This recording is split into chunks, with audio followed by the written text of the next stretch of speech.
There's something about being watched. You can feel it even when you're alone, especially when you're alone. Tonight, this is Madam Fair, and this one started with a baby monitor. Lena and Marcus had just brought their newborn daughter home. First baby, new house, new everything. The nursery was perfect. Soft, yellow walls, a white crib, a small security camera mounted high in the corner, synced to their phones. Just for peace of mind, Marcus said. The first few nights were normal. Crying, feedings, exhaustion. Then one night at 2:17 a.m., Lena's phone buzzed. Motion detected in nursery. She rolled over, half asleep, and opened the app. The crib was still. Their baby was asleep, but the rocking chair in the corner was moving, slowly, back and forth, back and forth. She nudged Marcus. Did you just go in there? He blinked. No. They both stared at the screen. The chair kept rocking. Marcus grabbed the hallway light and walked toward the nursery. The chair stopped the second he opened the door. Completely still. No sound, no movement. He checked the windows. Locked. The closet. Empty. The crib. Their daughter slept peacefully. They blamed loose floorboards. Maybe air pressure. Maybe imagination. Until it happened again. The next alert came 3 nights later. Motion detected. This time, Lena opened the app and felt her stomach drop. The camera angle had changed. Slightly tilted downward. It hadn't been like that before. She zoomed in. The crib was visible. The rocking chair. And the closet door, which was now open. They never left it open. Marcus rushed down the hall again. By the time he reached the nursery, the closet door was closed. The chair was still. And the camera was pointed exactly where it had always been, like nothing had moved. That's when the audio started. Soft static through the monitor at night. Then faint humming. Low, off-key, almost like someone trying to remember a lullaby. Lena assumed it was signal interference, until one morning, reviewing saved footage, she saw something they hadn't noticed live. At 3:03 a.m., the rocking chair began to move, slowly, back and forth, and in the reflection of the nursery window, there was someone sitting in it. Not clearly, just a darker shape against the dark. Long arms, head tilted facing the crib. They called the police. No signs of forced entry, no attic access, no crawl space disturbance, nothing. But when the officer reviewed the footage, he paused. Why did you go in there? He asked Marcus. Marcus frowned. I didn't. The officer replayed it at 2:58 a.m., 5 minutes before the chair moved. The nursery door slowly opened, and a tall figure stepped inside. Not from the hallway, from the corner, near the camera, like it had always been standing there, watching. They moved out within a week. New house, new nursery, new camera. Every night felt normal again, until last night. Lena received another notification. Motion detected. Different house, different room, same time, 2:17 a.m. She opened the app. The crib was still. The rocking chair was empty, but the camera was slowly tilting downward, as if someone in the corner was adjusting it. Some cameras are meant to help you watch, but sometimes something is watching back. This has been Madam Fear, and tonight, check what's in the corner. I don't like long intros, so I'm just going to tell you this is a scary story. If you don't like them, you can scroll on now. If you do, have a seat. So as you can tell, I live on a farm. So back there, so there's a barn right there. Hold on, I'm trying to get the silo if I can. Oh, it's right there. So there's a silo where that tree is. It's concrete. You can barely see it. It's like right there. Huge concrete silo. Been there like since before I was born. Okay, this farm is older than me. And I can tell you right now that silo is all concrete on the inside once you're actually in there. And I think I'm the only person that's ever actually gotten in there. It's dark, number one. And number two, it's just in a circle and it's small. It's a very small space once you're in there. There's nothing in there other than like piled up leaves and stuff that have, accumulated over the years, whatever. But back when I was younger, I think I was probably around 12, 13 years old. I had some friends over. They always wanted to sneak out and like kind of like just roam the pasture at night, and like I don't know what we were doing, but we were just young. We just wanted to get out of the house, of course, whatever. So they wanted to go down to the silo. I kept telling them I did not want to go down there. First of all, I don't like the barn that is in front of the silo. It is a very old barn. It's still standing. I don't know how. It's been through many hurricanes. It's been through just a lot, okay? But it's still standing. That barn has always scared me. There's a loft up in it, and I swear there's a big window that is now covered, but it used to be open. And I swear, when I used to ride horses and I would be out in front of that barn, it always felt like somebody was watching me from that window. So I have never liked that barn. And anytime I had to go put my tack and my saddle and stuff in there, I legit would run in, throw it up, and then run out of there as fast as I could. So the silo, sorry about the dogs barking, by the way, but the silo, I have always been scared of that thing as well. First of all, like I said, it's dark in there. And you can't get in there without a ladder, okay? Like, it's impossible. The windows to that thing, there's 3 of them. And like I said, this thing is concrete all the way around. And there's like I said, 3 windows, and they're pretty high up, okay? Like, there's the tall one, the middle one, and then the shorter one. But the shorter one, like, you have to get boosted up to get in there. So when my friends were here, they boosted me up because I was the one that was going to get in there. Of course I was. It was my house. So they boosted me up to get in there, and then they took off. They took off. So here I am in this dark silo. Nothing in there but like leaves, but it's dark, right? There is an opening at the top, but it's been kind of like grown over. Like, there's branches that have fallen on top of it and stuff. So it's so dark in there. And every time that it would get quiet, the leaves in there would be rustling around. So I'm like, oh my gosh, there's like a snake in here, or something, like a little critter is in here with me and I can't see it, and it's freaking me out. Well, I don't know that night what was in there still to this day. I will never forget this. I will never, ever forget this. But when I got so aggravated because I could not get out of there. I needed somebody to come and help me get out of there. So I'm sitting there and I hear the leaves rustling around behind me, and I got so aggravated. I was like, stop. I just like shouted it, right? And when I turned back around to try to, like, I'm looking up at the window trying to figure out how the heck I'm going to get out of there, I felt something tap me on the shoulder, and I kid you not, I scaled and got up out of that window. And once I got out of there, like, I fell on the ground. I was like, boom. And once I fell to the ground and knew that I was outside of that thing, I bolted to our house. I mean, past my friends. I didn't care. I just wanted to get back in the house where I knew I was safe. I have always, like, I've even told my kids about this. Like, I feel like I get the heebie-jeebies. I peed my pants on the way back to the house. That's how scared I was, okay? I don't know what that tap on my shoulder was, and I wasn't like imagining it. It was a clear, like, oh my God. I have goosebumps. I have goosebumps. Oh my God.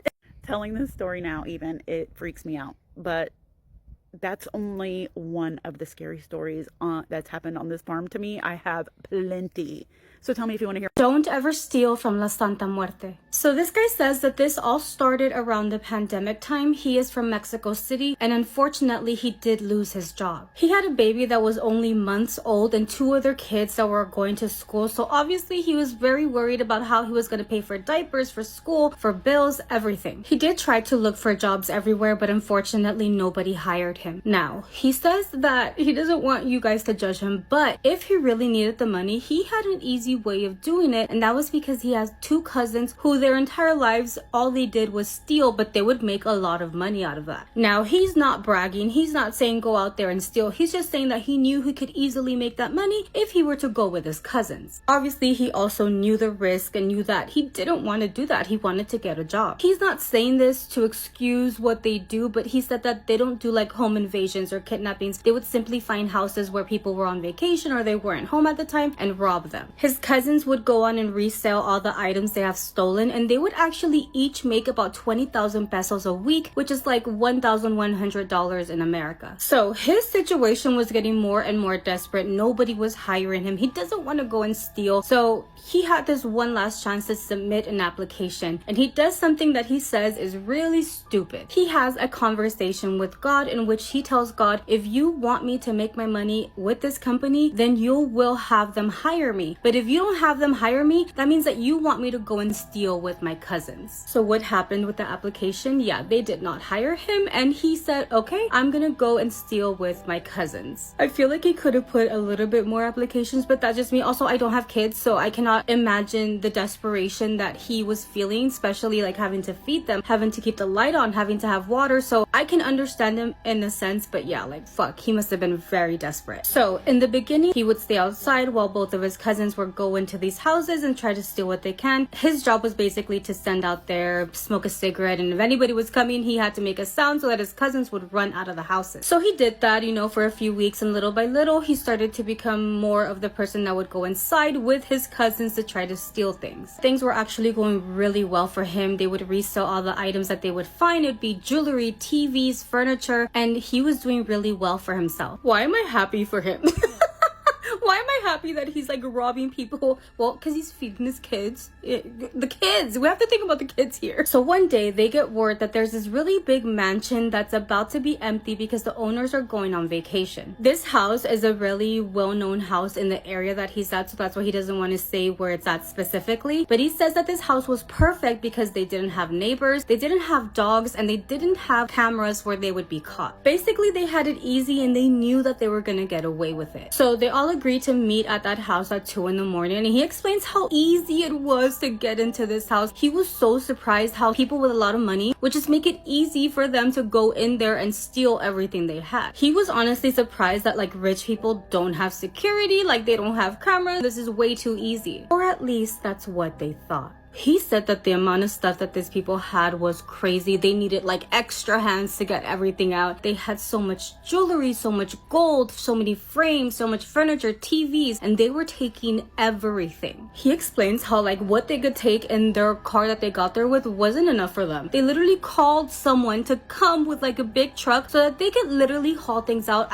almost like if the people were moving out. But it was just them stealing all of their shit. After the guy gets there with the truck, they were still taking things out. They didn't even care if anybody saw them at that point. They were taking everything that they could out of this house. Now, something did catch their attention in the house, and that was in the very corner of their living room, there was like some kind of an altar. By this point, they turned the lights on in the living room and they see that there was a lot of figurines of La Santa Muerte. There was really big figurines and really small ones, and there was like little plates with jewelry in them and money in them. Mind you, by this point, that truck filled, their car filled with things. They didn't need anything else. But he says that his cousin got close to the altar and started taking the jewelry, started taking the money that was in these little plates. He said that he knew, and both of his cousins knew, that you respect La Santa Muerte. You do not do things like this. And the fact that he wasn't satisfied with everything they just took, that he was taking things in that altar, he knew that that was wrong. So he tells his cousin, what are you doing? And the cousin's like, well, we might as well take it. We already took everything in these people's house. This will be the last thing that we take. So he told his cousin, no, leave that there. And his cousin's like, no, we already took everything. Might as well take whatever's of value in this altar. He just says, okay, fine, whatever. Let's leave and get out of here. And that is what they did. Just as a side note, everything that they took out of this house made them each get 200,000 pesos, which is roughly around $11,500 each person. That was basically the most amount of money they had ever made while stealing, you know,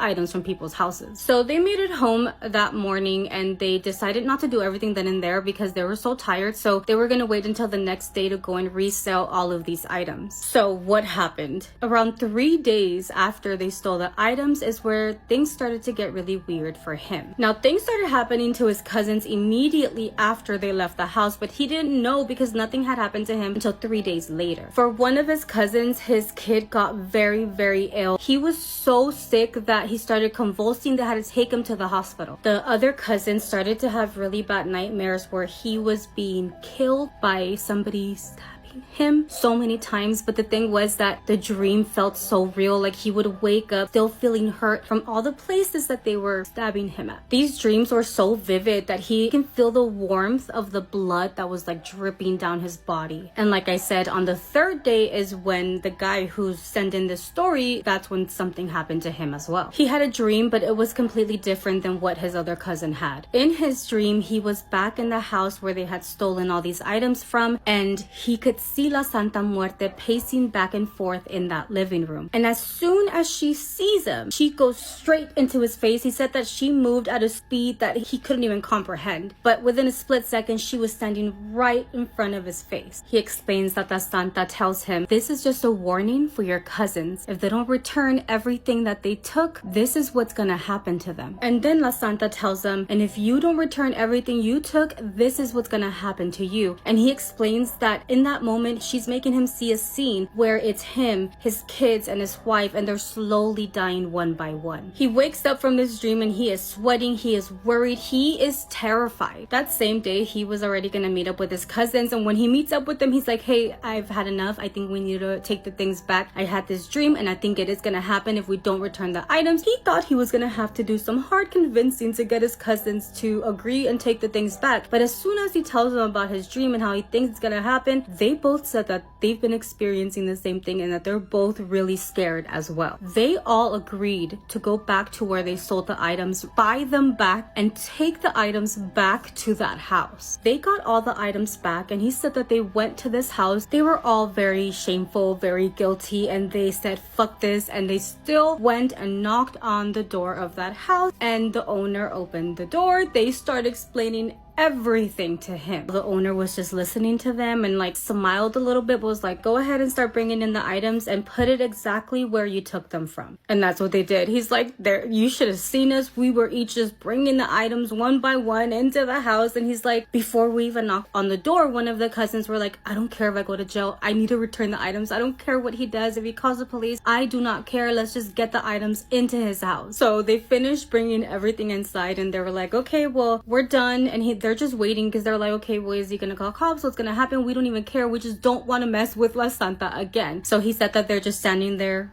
finished putting everything in and looking at the owner, just waiting for whatever their fate is. And that's when the owner of the house was very casual, like, okay guys, thank you for bringing everything back, and go ahead and leave and be careful. But before they stepped outside of the door, he's like, hold on, just one more thing. Don't you dare come back to this house, because there will not be a warning if you guys do this again here. Everything that you guys experienced, everything that you guys dreamed will happen if you come back. He tells them, this is just my warning, because I'm still not gonna get a dog, I'm not gonna get security, I'm not gonna get cameras, because if anybody dares come into this house, you guys already found out what could happen. I would probably stop stealing after that. I would never steal again in my life. I would try to go and get a job, because fuck that, you never know what happens in people's homes, and you're literally invading their space and yeah, fuck that. I don't know. What do you guys think? I think I messed up. This story seriously gave me the heebie-jeebies. Welcome back to Creepy Crochet and Creepy Pasta. Let's get into it. I was taking my dogs out for an evening potty walk. They did their business and sniffed around, leading me on the dirt road that goes around my property, and as we neared the portion of the road that goes along the edge of the woods, in the moonlight I could just barely see that something had slowly started to come out of the tree line and was making its way toward us. I hastily brought my dogs back inside my house, grabbed my shotgun and headlamp, and went back out to check out what it was that I saw. I went out along the dirt road and made it to the portion that is only about 50 feet from the tree line. About 30 feet into that space between the edge of the property and the tree line, I saw 3 reflecting sets of eyes among the foliage I assumed belonged to deer. They all 3 looked up towards me, and after a moment, 2 of them started to walk away towards the tree line, while the last just sat there unmoving, staring directly at my light. I whistled at it, despite folklore warning that this is an invitation for different evils, and almost immediately the eyes went up about 3 or 4 feet higher than they were when they first started staring at me, as if whatever it was had stood up on its hind legs. This immediately spooked me, and I backpedaled back directly towards my house through my yard, keeping my eyes and headlamp spotlight on it, only periodically looking back to keep myself from tripping over any loose branches or objects in my yard. Those eyes eyes didn't move or go down to where they had been previously, just stood almost perfectly still and watched me the entire way back to my house. This happened earlier tonight, and I haven't been able to get myself to relax or sleep whatsoever since. I feel paranoid just sitting here listening for noises and periodically going to my living room window to look towards the woods. Typically, my belief in cryptids has mostly been just as folklore, but the immediate terror I felt when that happened just doesn't feel natural. I've hunted deer, elk, bear, and cougars, and I can't think of an explanation that makes any sense for what I saw. During the California gold rush of the 1840s and 1850s, entire towns were built up very, very quickly and then abandoned just as fast, leaving behind remnants of ghost towns, some of which are still accessible in Sierra County, California. Sierra County is home to Tahoe National Forest. It's on the California-Nevada border. And this is Adam's Spooky Scary Storytime, which deals with camping and an unsettling experience near one of these ghost towns.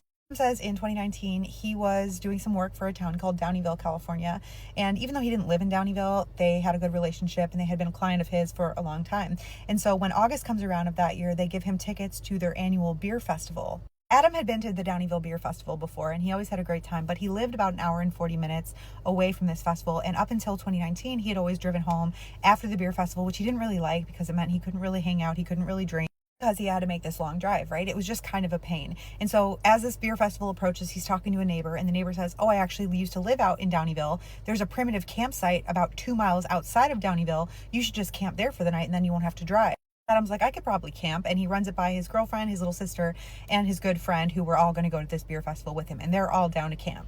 The neighbor's like, you're going to love it. It's a great time. Just make sure you get there in the daytime so you can find the campsite and set up, because it's a primitive campsite. There's no electricity, and all that really leads up there is road signs. So the day of the festival, the group packs up 2 vehicles and they head out. Find the turn to head up the mountain, and they notice as they're turning, they see a cautionary sign that basically tells them that the road has been washed out. But they all have 4-wheel drive, and they decide to proceed anyway. Their ascent to their campsite is about 7 miles up the mountain, and the only structure they pass is what looks to be an old logging building. Long abandoned, but that's the only structure and the only thing that they really saw. Otherwise, it's just trees and this long winding road. They reach a culvert in the road, which is one of those underground structures that direct stormwater runoff or streams, and they cross over it, and then to the left, the road opens up to this little dirt road that drops down about 20 feet, and then there's just this vast area of red dirt, perfect for camping. But it was very secluded, very primitive, and they were very excited. And it was also on the edge of this creek that was about a foot deep and 5 or 6 feet wide. They back up their trucks to form this little half circle, and then they built their fire pit in the middle, and then they set up their tents around the fire pit. Also important to note, there was a little game trail that led through some trees from the tents to where the creek was. It's like 4 p.m. and the sun is just starting to change into evening, and they're setting up camp and they're making some drinks and making some sandwiches before they head to this beer festival. And they hear this very soft, gentle hello, hello, coming from what sounds like the creek. And so they look over, and standing in the game trail is this very frail, tiny woman who stands about 4'8", long gray hair, and she looked clean, but she was dressed very casual with loose-fitting pants and a loose-fitting shirt. She's walking down the game trail toward them, and she startles them, obviously, because they didn't think that anyone else was going to be camping out here. But she walks right up to Adam, asked him in a very soft, gentle voice if she could have a cigarette.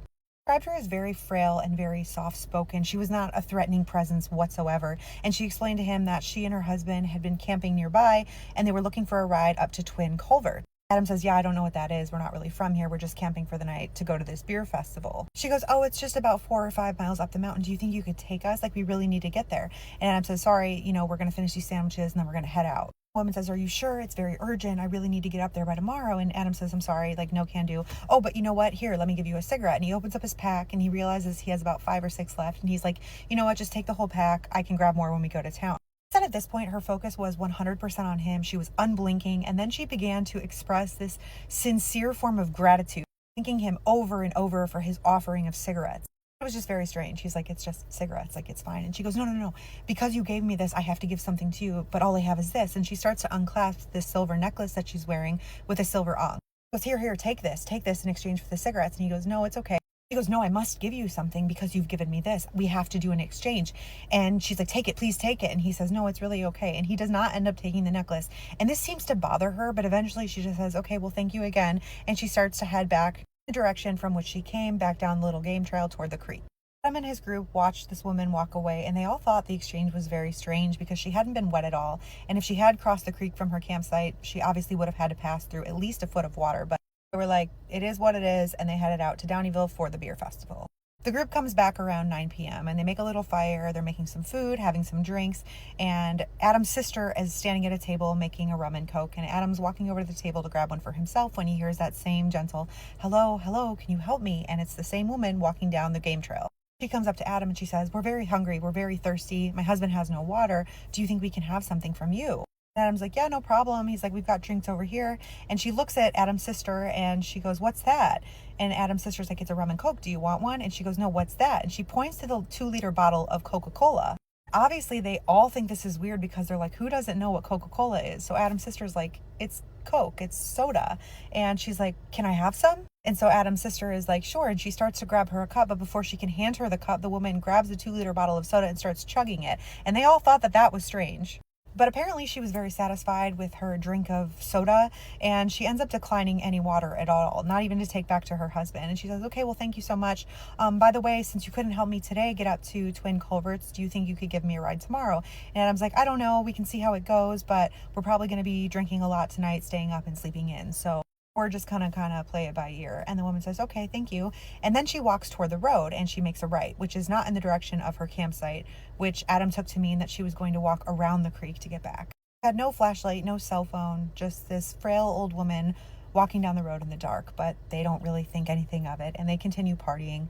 They stay up until about 3:30 in the morning. Adam's friends all kind of pass out one by one. But Adam said he was probably the most sober of the group. He just kind of felt warm and fuzzy inside because he had been driving. And so he didn't really indulge as much as the rest of his group. And so they all fall asleep. He wakes up to his sister's voice from inside of her tent. And she's whispering his name very loudly. She's going, Adam, Adam, Adam, there's something outside my tent. And he wakes up and he goes, well, you know, there's animals out here. We're in the middle of a national forest.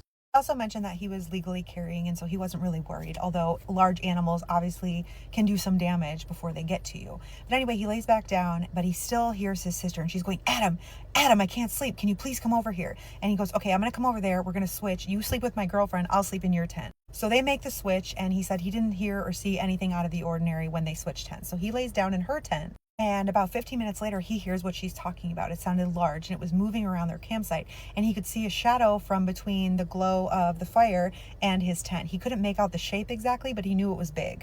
Laying in the tent, watching the shadow move around through the nylon on the tent, but still doesn't know what it is. And he says it came over to his tent, stopped in front of the zipper, and stood there for about 15 minutes. He could hear it breathing, but had no idea what it was. And then it backed away, and he all of a sudden said he could hear his truck being absolutely destroyed, like metal scraping, being torn apart, like it was just absolutely destroying his vehicle. And everything went silent. He was sure it was a bear at this point and he had to do something. So he slowly unzips the tent and pokes his head out. And he sees this massive buck, and it's standing with its butt basically against his truck and its head lowered down, staring into the fire.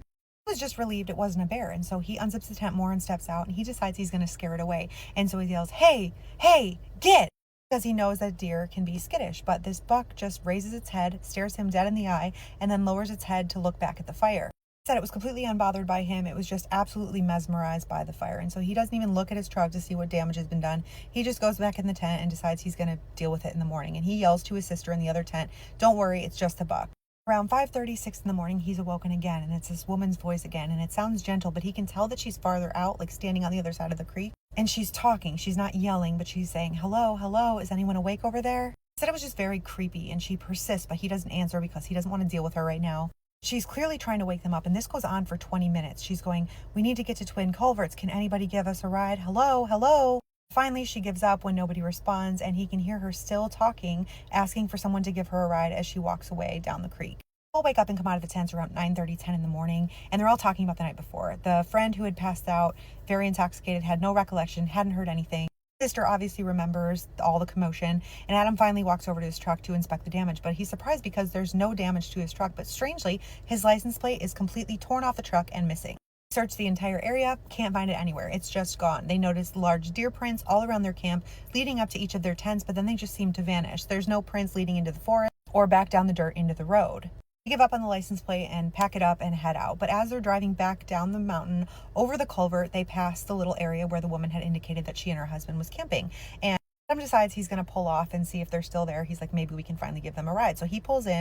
There was evidence that there had been a small fire. There was a big rock circle that was still smoldering. But right next to the fire was this little divot dug into the earth, into the dirt.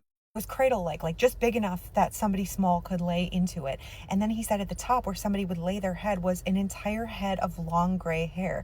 It almost looked like a wig, but it was all detached, all single strands. But it looked like whoever had laid there just got up and walked away completely bald. Creeped him out more than anything. He tells his girlfriend, she's like, let's get the hell out of there. So they book it. And he never found his license plate. But when they get home, runs into his neighbor, tells her about the whole experience and the strange woman, and she says there's nothing up the mountain. The only thing up the mountain is these 2 culverts, and then just past that is this old abandoned cemetery. Gold Rush era. Officially called Brandywine Cemetery in Tahoe National Forest. You can look it up. Still the most unsettling thing he's ever experienced. You ever met somebody and the vibes are just off? There's not really anything specific that you can put your finger on. It's just something about them that makes your skin crawl. The story was sent to us by someone who said that we could call him Jay, and he said, yeah, don't ignore that feeling. He said that this happened in about 2023, and he was at a place in his life where he was just spiraling into a depression. He said he had done everything that he was supposed to do. He had gone to school, he had gotten the job, he was working all the time, and he was supposed to have stability. He was supposed to have money. He was supposed to be in a good place, and he says he just wasn't. So it did spiral him into a depression. Relatable. Jay said that because of this depression, all he did was work, come home, and just sleep. His friends called him all the time. We're going out. Do you want to come? And he would always decline. But this one evening, his friend calls him. He's like, hey, we're going out to the town over to the country western bar, and we really would like for you to come. And Jay's like, you know what? Yeah. So he agrees. He's going to go. Get to the bar. He's with a group of his friends, and he says that there's this girl there. And she walks over to the group of friends. Jay says, I don't know her, but apparently somehow loosely through a friend of a friend of a friend, she knows my other friend. So she comes over, she says hi. She ends up inviting Jay and his friends to come over and hang out with her and her friends. They agree, they walk over. Jay says the first thing that he notices when he walks up is that there is this girl in the back of the group, and he said this is the most stunning woman he had ever seen in his entire life. He said that she was so beautiful, she almost didn't even look real. He's looking at her and he's like, there's no way, and I'm just not in the place, no thanks. I'm just gonna appreciate your beauty and just leave you alone. Night goes on. Everybody's dancing. Everybody is having a great time. Jay kind of finds himself just sitting alone at the bar. Next thing he knows, this beautiful woman who doesn't even look real walks up to him and strikes up a conversation. Jay, obviously, he's like, well, I'm going to entertain this. And he said when he was talking to her, he noticed she truly was just one of the most stunning women he had ever seen in his life. She did not look real. It was it wasn't like she had beautiful skin. She had beautiful eyes. Everything was perfect. They're having a conversation, surface level stuff, nothing deep. But he says that he's noticing, yeah, she's beautiful, but something about her just is making his skin crawl, and he can't put his finger on it. He chalks it up to, okay, it's because this is truly one of the most attractive people I've ever seen in my life, and she's talking to me, so I'm just really nervous, and that's what's making me feel like this. They continue their conversation. They don't really get into anything deep, but he does end up asking her as the night comes to an end, can I have your number? He just said, no, I'm going to shoot my shot. Can I have your number? She agrees. No questions asked. Gives him her number. No red flags. The only thing you notice about it is an out of state or out of area code on the phone number. Everybody goes home. They go their separate ways. The next morning, Jay wakes up. He texts her. He's like, oh, it was really nice meeting you, blah, blah, blah. They end up having a little bit of a text conversation. He's like, I'm going to shoot my shot again. And he asks her, would you like to have dinner with me? Immediately, yes. And he's like, there's no way. You have got to be kidding. So they set a date to have dinner that next Saturday. Saturday morning comes. At this point, Jay has taken care of everything. He's made the reservation. He's set the time. He's picked the restaurant. He's done it all. He texts her and he's like, hey, listen, tonight for the date, I'm happy to come pick you up. If you're not comfortable with that, I'll give you the location and we can meet there. It's totally up to you. She texted him back and she said, no, it's okay. I'll actually come and I'll pick you up. He said that he was like, okay, ma'am. Yes, ma'am. If you want to pick me up, that's fine. So he agrees. Gives her the address. She pulls up. The time has come. He goes outside. He said that her car was really nice. I don't know anything about cars because I drive a shit box, but I think he said it was a G-Wagon or something. He's walking up to the car and he's thinking, beautiful. So beautiful doesn't even look real. Obviously has money. What am I even doing here? So he gets in the car, they start driving to the restaurant, still just having surface level conversation. They arrive, they go in, tell them the reservation, they get their table. So now they start having the conversation where you get to know each other. You get a little more detail, a little more in depth. And she asks him okay, so what do you do? Tell me what you do. And he ends up telling her and she's like, oh, how do you, do you like that? And he's like, yes and no at the same time. It's, what I've always wanted to do. But then I started doing it and I found it's really not fulfilling and there's really not that much money in it. So I'm kind of looking at maybe switching career paths, just trying to go a different direction. He was like, oh, okay, that's really cool. So he ends up asking her, okay, what do you do? And she said, you can kind of think of what I do as I'm kind of like a recruiter. After she said this, he was like, oh, cool. So you work in HR, you do hiring and stuff like that? He said that she was not exactly. But then Jay is so do you work for talent acquisition? Do you are you sublet it out to different companies and you just find people who are qualified for positions? Said that she was like, I'm just really good at seeing things that other people don't. At this point, she's being very vague. So Jay is just like, oh, okay, well, I mean, like, that's cool. And she asked him, do you think that you're good at, just like seeing things that other people don't? Do you think so?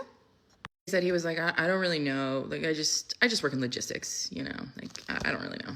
She tells him, no, but I think that you are, though. I think that you are seeing things that other people don't see.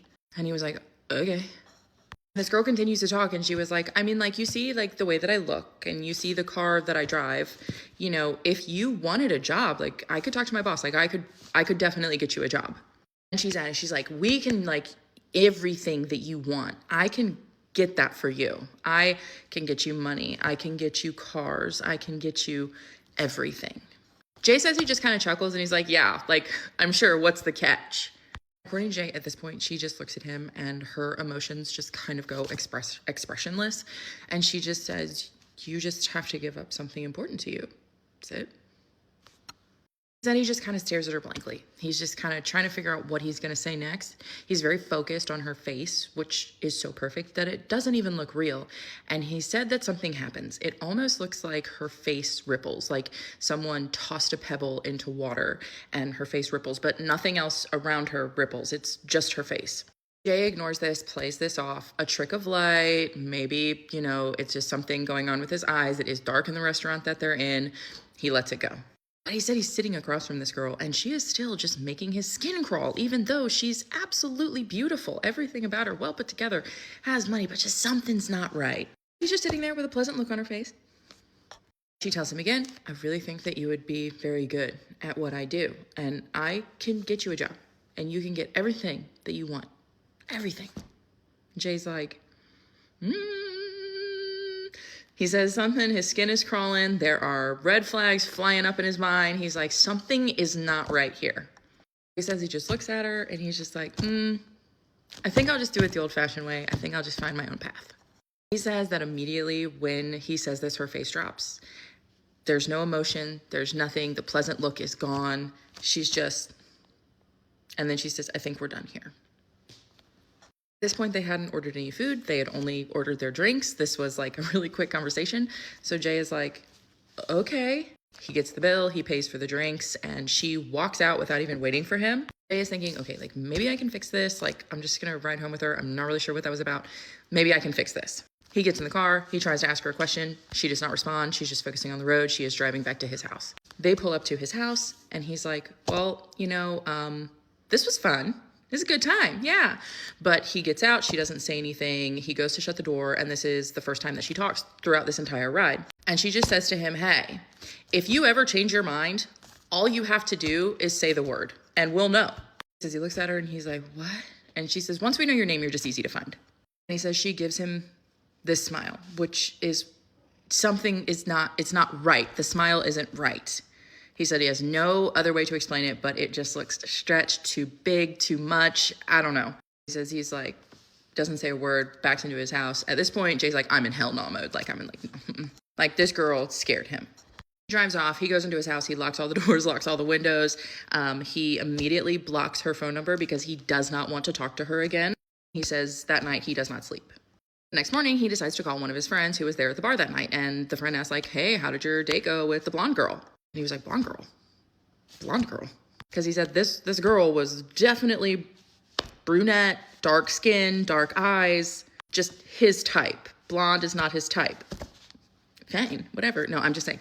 But everybody has a type, and that just wasn't his thing. And he was like, no, she was definitely like brunette with like dark skin. And his friend was like, no, like she was definitely blonde. Beautiful, but definitely blonde. Blonde hair, blue eyes, light skin. He was like, no. He ended up calling another friend who was there. And he was like, hey, that girl who I was talking to at the bar when we all went out, like, what do you remember her looking like? Has a completely different description of her. The redhead, like just a completely different description. Calls another friend. He's like, what did this girl look like that I was talking to that night at the bar that I went on the date with last night? This friend describes something else completely different. Every friend he talked to did describe this girl as the most beautiful woman that they'd ever seen, just absolutely stunning, just none of the same features. Jay thinks back on the evening and he starts thinking about the deal. I can get you a job. You just have to give it something important to you. I can give you everything that you've ever wanted. I can make your life easy. I can make you rich. I can make you powerful. I can make you all these things. All you have to do is just make this deal with me. Because he just stops talking about it with his friends. He's like, nope, I'm done here. I'm done. I don't want to talk about this anymore. Jay never ends up seeing this girl again. Shortly after, he moves out of state because he did get a new job, what he had been looking for, but he did it on his own, the old-fashioned way. He says that he has no idea what this girl was a part of, why she looked the way that she did, why all of his friends saw something different, but still just perfection. He says he thinks that he almost made a really, really, really bad deal. And he says that when you get a bad vibe from someone, go on ahead and just trust that because it's usually right.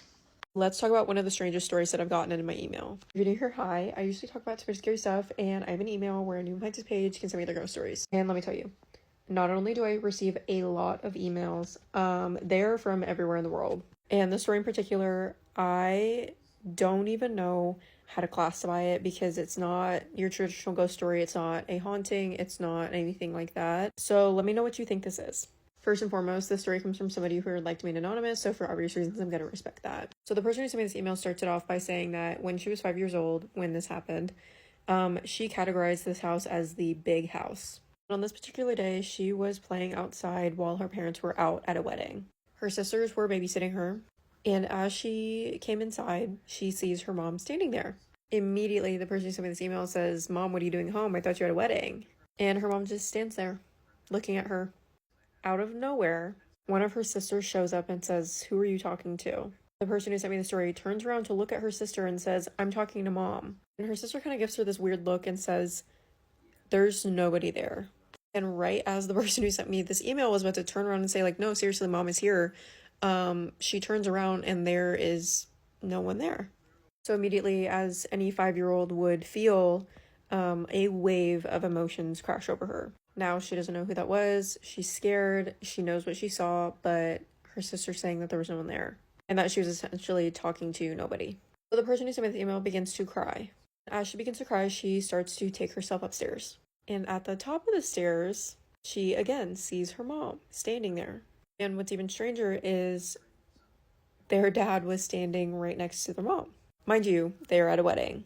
So she begins to talk to these things and says things like, "I thought you guys were at the wedding. I don't know what's happening. I thought you guys left." And they just sit there and begin to smile at her. And this is where I think personally, I begin to get a little freaked out. These things start talking to her. And it is completely apparent by this point that these are not humans. And as these things begin to speak to her, she sprints down the stairs, sobbing, telling her sisters about it. And they are, again, not believing her. And the person who sent me this email says, no, seriously, go check it out. They're up there." So in older sister fashion, they walk upstairs to show their little sister that there is, in fact, nothing there. Only there was something there. They were staring at the three of them as they approached the top of the stairs. Only they did not look like their mom and dad anymore. I literally don't know how to describe the way that these things looked in my head, but I can only imagine that they kind of look like I've been told I can't say that word, so I'm just going to attach a photo of what I'm talking about. This is obviously what I saw in my head. If you grew up reading creepypasta, you already know what this is. But yeah, I have no idea how to categorize this story. I don't know what those things were. I don't even know where to begin to think about what those things might have been. At the end of the story, they essentially just prayed until these things left. And as they did, the entire house shook.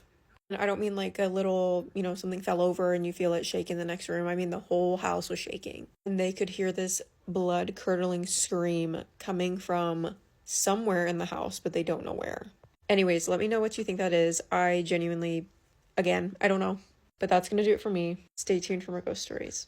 Someone emailed me and said that they're 30 years old and 11 years ago they played with a Ouija board that absolutely wreaked havoc on the person that they were playing with and them. This is one of the craziest Ouija board stories I've ever heard. Now, this person did not tell me whether I could use their real name or not, so I'm going to call them Jake. So Jake had this friend named Katie, and they've known each other ever since they were in primary school. So Katie had an older sister that was 2 years older than her that was kind of like the cool older sister. She used to tell them about all the urban legends, take them to scary movies, and just kind of put them onto a lot of horror stuff. They're still close to this day. So one day, 11 years ago, him and and Katie and her older sister are all watching movies, and they're watching a scary movie. Now, the main character in the movie was playing with a Ouija board. As Jake is watching this movie, he's thinking to himself, I want a Ouija board. And so he does. He buys one. A week before it came, him and Katie decided that they were going to play with the Ouija board and they were going to spend the night together, right? And they were going to play with this Ouija board at midnight. Sorry if you guys can't really hear me. I am super sick. So unfortunately, Katie and her older sister had lost their father to Schmancer during Christmas, and they were playing with the Ouija board in February, so only a couple months later. Now, it's important to note that Katie also had a younger sister, and she did not partake in this. And Katie also had a partner, and her partner was there, but he didn't believe in this type of stuff, so he also didn't partake in this. In fact, he was just in the other room kind of mocking them. So they get ready to play with the Ouija board. They lit candles all around the room, and then they take the Ouija board and they put it in the middle of the dining room table. They both agreed that they were to say goodbye. They weren't going to let it move backwards with numbers or letters, and they do not ask it to show itself. They both take their hands and they place it on the planchette, and he said at this time that he remembers being very nervous and excited at the same time. But as they're sitting there trying to play, the planchette is not moving. He said that it felt like hours went by and the planchette was not moving when it was probably only like 30 minutes. He kept asking if anyone is there. Nothing. No movement at all. He remembers looking at his friend and being like, this is not working. And she was like, I have an idea. Now, this idea in hindsight now was a terrible one. Her idea was to start taunting it. So she started saying things like, what? Are you scared? Are you scared to talk to us? If anyone is there, I dare you to say something. When suddenly the planchette moves. Not much, not a lot, but it was enough for them to look at each other and be like, did you just do that? And they both just looked at each other like, no, not me. So they began asking it the typical questions. Are you male or female? How did you pass away? So the planchette moved. It was male. Then when they asked how it passed away, it moves to C-A-N-C. And then they stop it. And his friend looks up at him and goes, dude, if that was you, that's fucked up. Jake just looks at his friend and he's like, no, it's not me. And she was like, prove it. And so he lifted his hands off of the planchette. She asked again, how did you pass away? And it spells out E-R. So C-A-N-C-E-R. At this point, Jake just looks at her like, I told you. They're both shocked. So it's moved by itself at this point, and it just spelled that out. So they put their fingers back on the board, and Katie asks, what is your name? And it spells out William, and her father's name was Billy, or they would call him Big Bill. Jake said that he's only known her father by those two names. Now, he's looking at Katie at this point, and he's seeing that she's smiling from ear to ear, because obviously she's talking to her father, right? So she's happy about this, or she thinks she's talking to her father. It's important to know that her father's passing, it was sudden, but he knew that he was going to pass. He just didn't want to burden his family with it. Well, at this point, Jake is feeling kind of left out because it's only those two that are talking back and forth. So he finally asks it a question, and he asks, are my family members that are on the other side, and are they out of pain? And it replied, yes. And so Jake is thinking, this is amazing, because at this point, they're like, this is a good spirit. This is her dad that we're talking to. This is a good thing. So he asks, how did my uncle pass away? And the board spells out brain aneurysm. Jake remembers in this moment just thinking, my family would kill me if they knew I was doing this right now, because his family were strict Catholic. So he was just thinking this in his head when suddenly one of the candles just goes out. And it was a candle in the corner of the room. Now, this is where it starts to get scary. Now, his friend is still a little skeptical of the situation. So she goes, take your hands off the planchette again. I'm going to ask another question. So she asked the board, if this is my father, we talked about something before you passed away. We talked about baby names. What was a baby name that I picked if I were to have a girl? It spells out A, then a V, then an A, and a tear just falls from her eye. And they look at each other, and they're stunned. He puts his fingers back on the planchette, and suddenly the planchette moves, and it moves to, I want to see you. And then Katie just swiftly replies, well, then come out. You'll see me within a few seconds. As soon as she said this, the candles in the room went out. The room starts to get super cold. He said it was so cold that you could literally see your breath. And then they start to feel the table. It's doing something weird. And then it starts shaking. At this point, maybe 3 out of the 15 or so candles are still left alight. So at this point, they start to get scared, right? But there's a lot of commotion going on around them. And Jake notices that his neck starts to burn. So he takes his fingers off of the planchette to touch his neck. As soon as he does this, Katie grabs her arm and starts screaming. And the table begins shaking violently, more than it was before. And then all the candles go out. It is completely dark in the room now. So Jake sitting there freaking out, wondering what to do next when he feels this on the back of his neck, like something was breathing on the back of his neck. Then books start falling off of the bookshelves in the corner of the room, and we're talking heavy books. And suddenly Katie is like, Dad, is this you? And as soon as she says this, whoosh, all the chairs in the room just fly back. They just hit the ground. Jake just starts screaming, say goodbye, say goodbye. Jake said in his email, he's like, listen, I'm telling you, no matter what we did, this thing would not let us say goodbye. No matter how hard we push that planchette. Her boyfriend is still in the other room, but he's hearing what's going on, all the commotion in that room. So he starts running towards the dining room. He opens the door, like swings it open, and it is pure chaos. I mean, lights are swinging back and forth. Books are falling off the shelves. The table is shaking like viciously. Jake realizes that his neck is scratched to pieces and that Katie's arm is bleeding. Katie's boyfriend is like, let go, just let go. But something inside both of them was telling them not to let go without saying goodbye. Her boyfriend had to come over and try to help them move the planchette. And he said that they had to move this planchette so hard that the little plastic clear circle in the middle had a crack running straight through it. And the planchette was now missing the rubber bitsin on the bottom. Finally, they are able to say goodbye to this thing. And her boyfriend just looks at them like, what the hell just happened in here? And they both can't even answer. They're so drained. Their energy is so drained. They just start silently crying. That's when her boyfriend said, look, it's 4 o'clock in the morning. And they both looked at each other because it was 12 when they started. They had lost hours of time. They just start cleaning up when suddenly her phone, Katie's phone, starts ringing. It's a Facebook call from her sister. And Katie answers the phone and she's like, what's up? And she's like, I just had the worst dream. I had to call you. She told her that she had a dream that she was being dragged into the darkness screaming. After this, they buried the board and put a tub of salt over it because they read somewhere online that that's what you're supposed to do.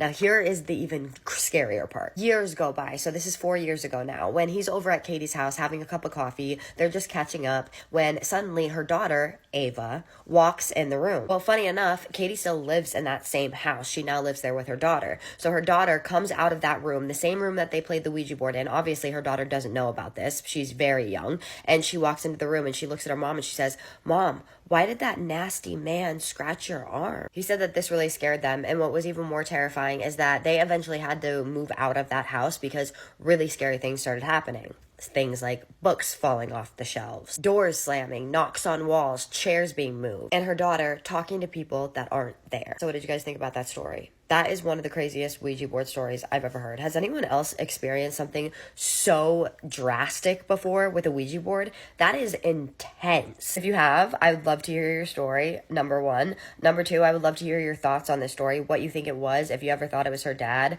or any suggestions, comments, anything that you have, drop them below. But as always, please be respectful. I'm going to go into my favorite part, which is the shout outs, but I don't have a lot of time, but I don't want to miss them. Joyce Sanders 04, you said that you watch my stories while you're painting, or you listen to them while you're painting, and I love that so much. I love it when people listen to my stories while they're doing things because it means that it's helping you pass the time away. And also, if you're doing it while you do something that you love, that's even better. So thank you so much for being a part of my community and for telling me that and for being kind. You have no idea how much you mean to me as an individual. I wish I could say more, but I'm running out of time. I love you, girl. Not Denny.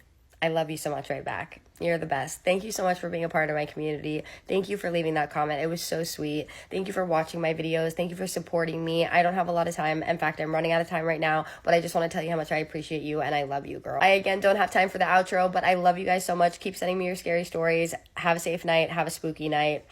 This story has a lot of emotions, and I want to say trigger warning right off the gate. So a man tells the story from back when he was a rookie cop. Around the same time, his older brother, unalived himself. He said that despite him being older, they were very close, and he had a lot of guilt for not noticing the sign, as a lot of people do. Fast forward to about a week after his brother passed, he was working a night shift in a really crappy section of the city. I want to use the proper terminology, but I don't know what TikTok's going to allow. So he and his partner saw a PIMP hit one of his girls over the head with his pew-pew.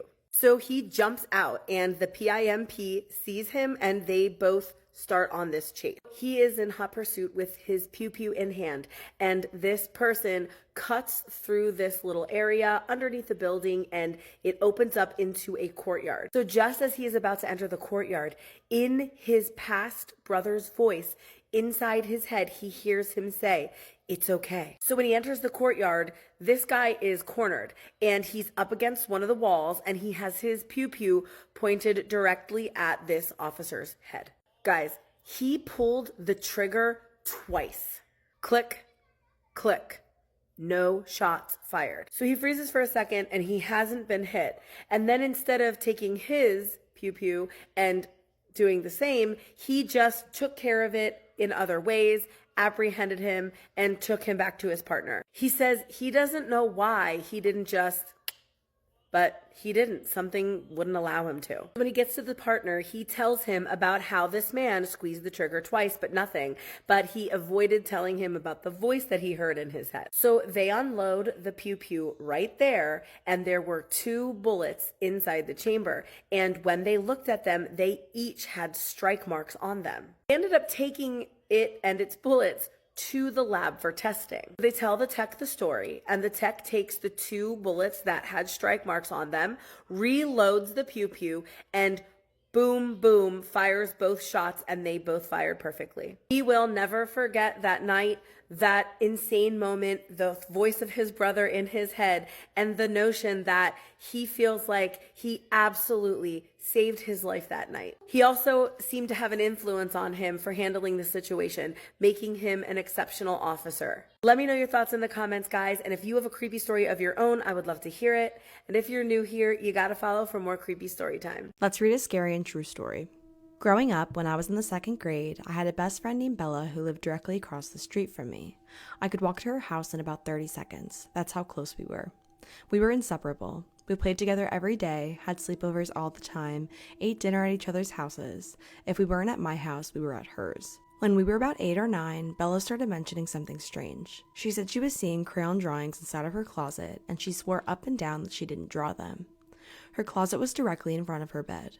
It had double doors with glass in the middle so you could clearly see inside. I believe that she didn't draw them, but I didn't think it was anything spiritual.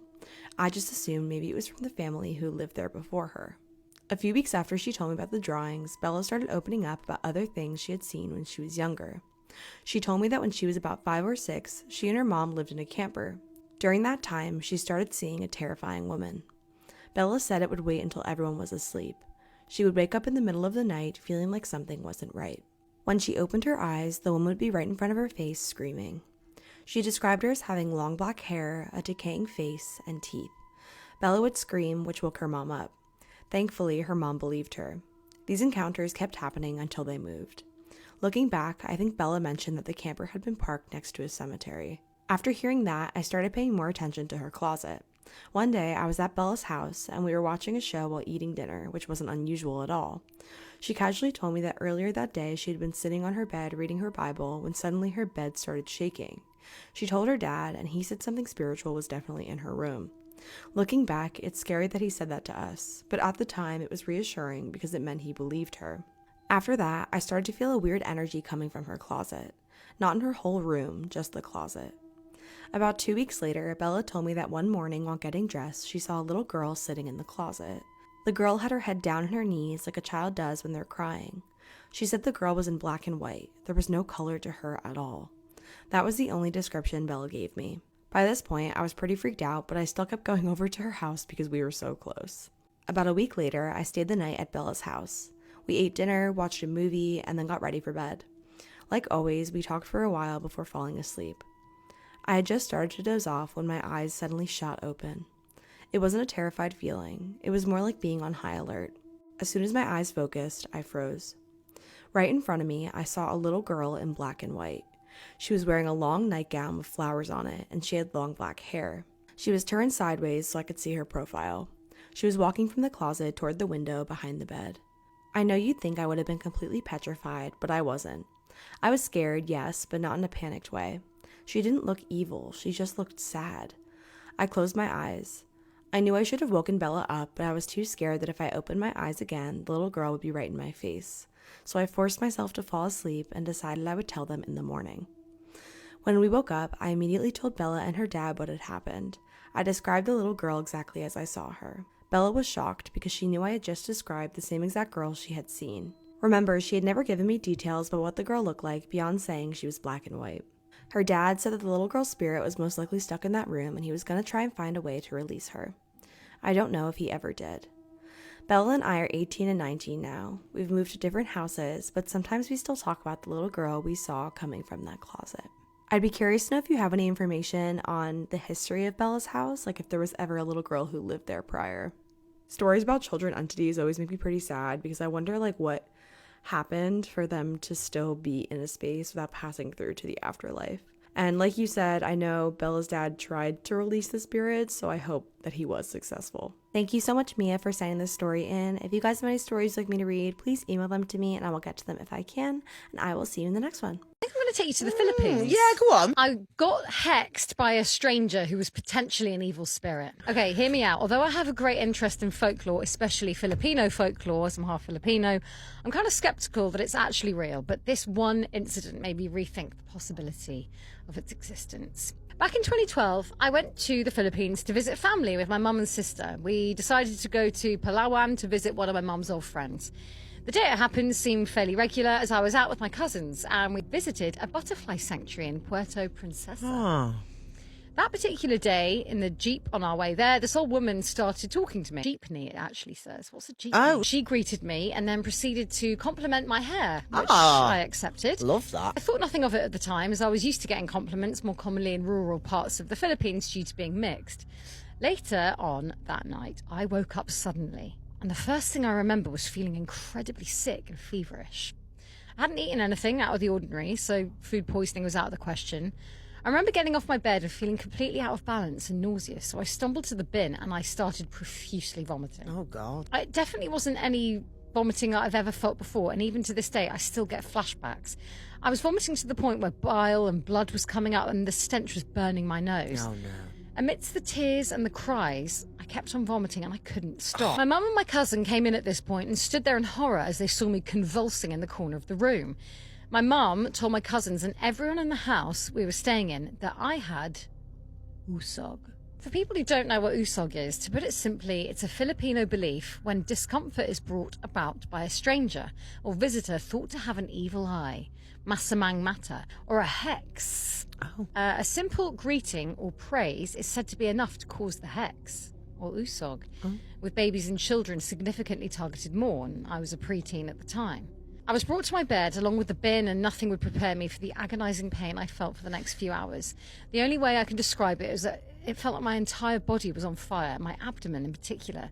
I was screaming and crying in pain as my cousin stood by me crying while my mum was trying to get in contact with a local healer, also known as White Witch or Helot. It genuinely felt like I was being possessed, and I remember my back hurting the next day from convulsing. The healer arrived, bringing an amalgamation of medicinal leaves, which they rubbed on my lower abdomen. They also rubbed their saliva in the shape of a cross on parts of the body where the stigmata would appear, and they also did it on my tongue. Gross, I know. At this stage, I felt completely delirious from the pain. Finally, after 2 or 3 hours from when the pain started, it finally started to subside. I was still a bit shaken and I felt a bit loopy, but honestly, I was grateful I was no longer suffering. I asked my mum if I could go outside for some air, which she allowed me to with my sister, and this is where the next incident occurred.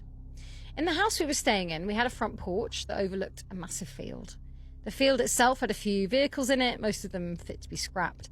I remember sitting in one of the chairs facing outwards, hunched over and clinging onto my stomach. It felt like a bad dream at this stage, and I was still taking time to process the 2 or 3 hours that took place. It was then that my sister told me to look up. So I did, and I noticed 2 red dots, side by side, on the middle of the field. The porch light didn't reach far enough to light up the whole field, so those red lights were shrouded in darkness. My mum came out with some water, and my sister pointed at the dots, and asked if the tail lights of a vehicle had been left on. My mum, in response, froze. That woman's a tough cookie, but I've never seen her that scared in my life. She stared at the red dots for a few seconds before muttering, "Girls, get inside immediately." My sister and I did as we're told, and we rushed inside as fast as possible.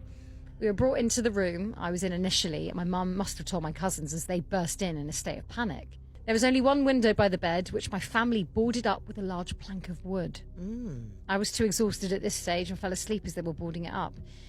The next morning, I woke up completely fine, just a bit hazy and absent-minded. During breakfast, my mum and older cousins were discussing the aswang tinayak that was outside our house last night and how I was purposely given usog by the lady who complimented my hair and appearance to make me vulnerable and easy to kidnap and eat.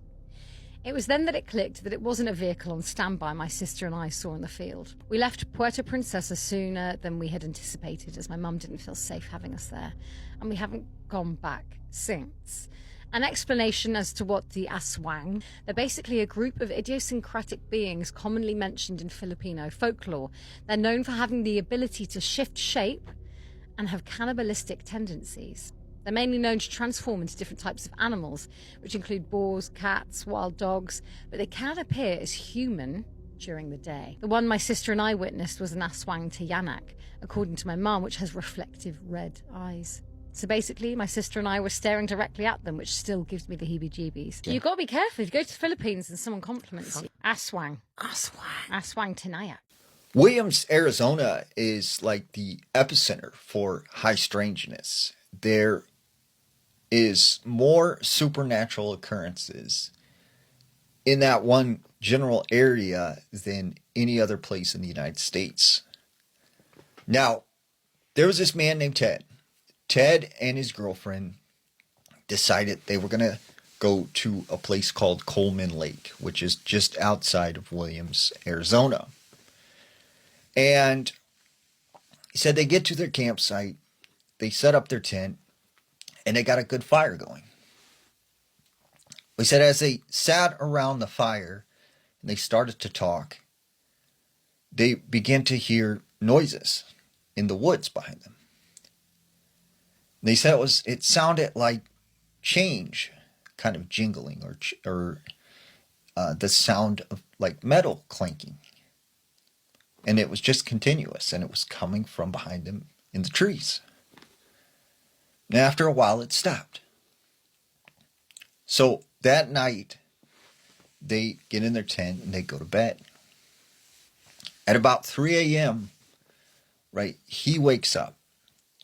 And when he looks at his girlfriend, she's awake, and she's kind of like freaking out. And he's like, "What's wrong? What's going on?" And she said, "Listen, like there's someone walking outside of her tent." And sure enough, he could hear these footsteps shuffling, and it was coming up right up against the tent. And so he said, like it's probably just an elk or something, we're probably just freaking ourselves out.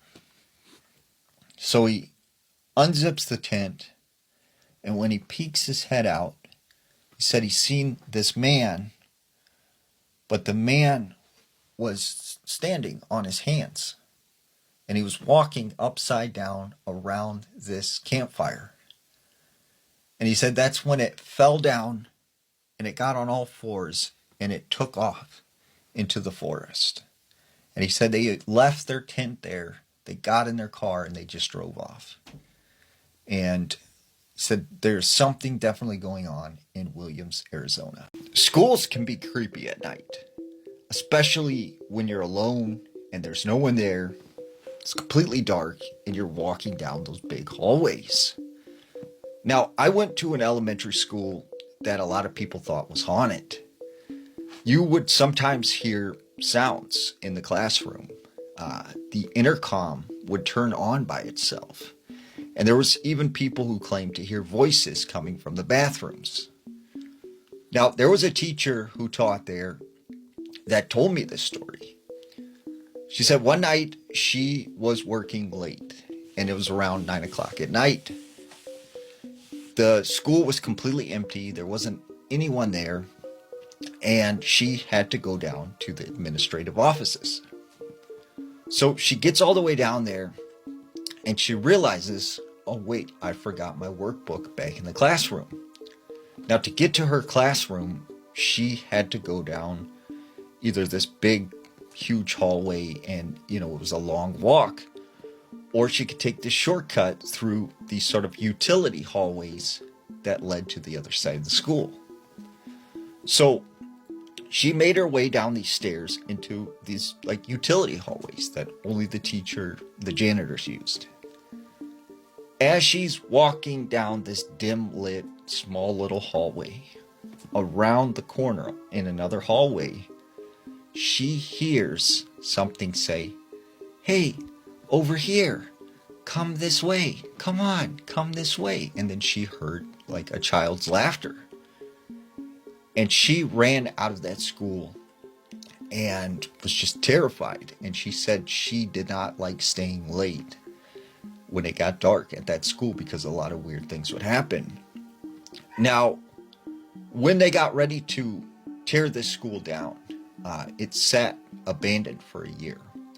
And when we were teenagers, me and my friends, we decided to check it out one last time.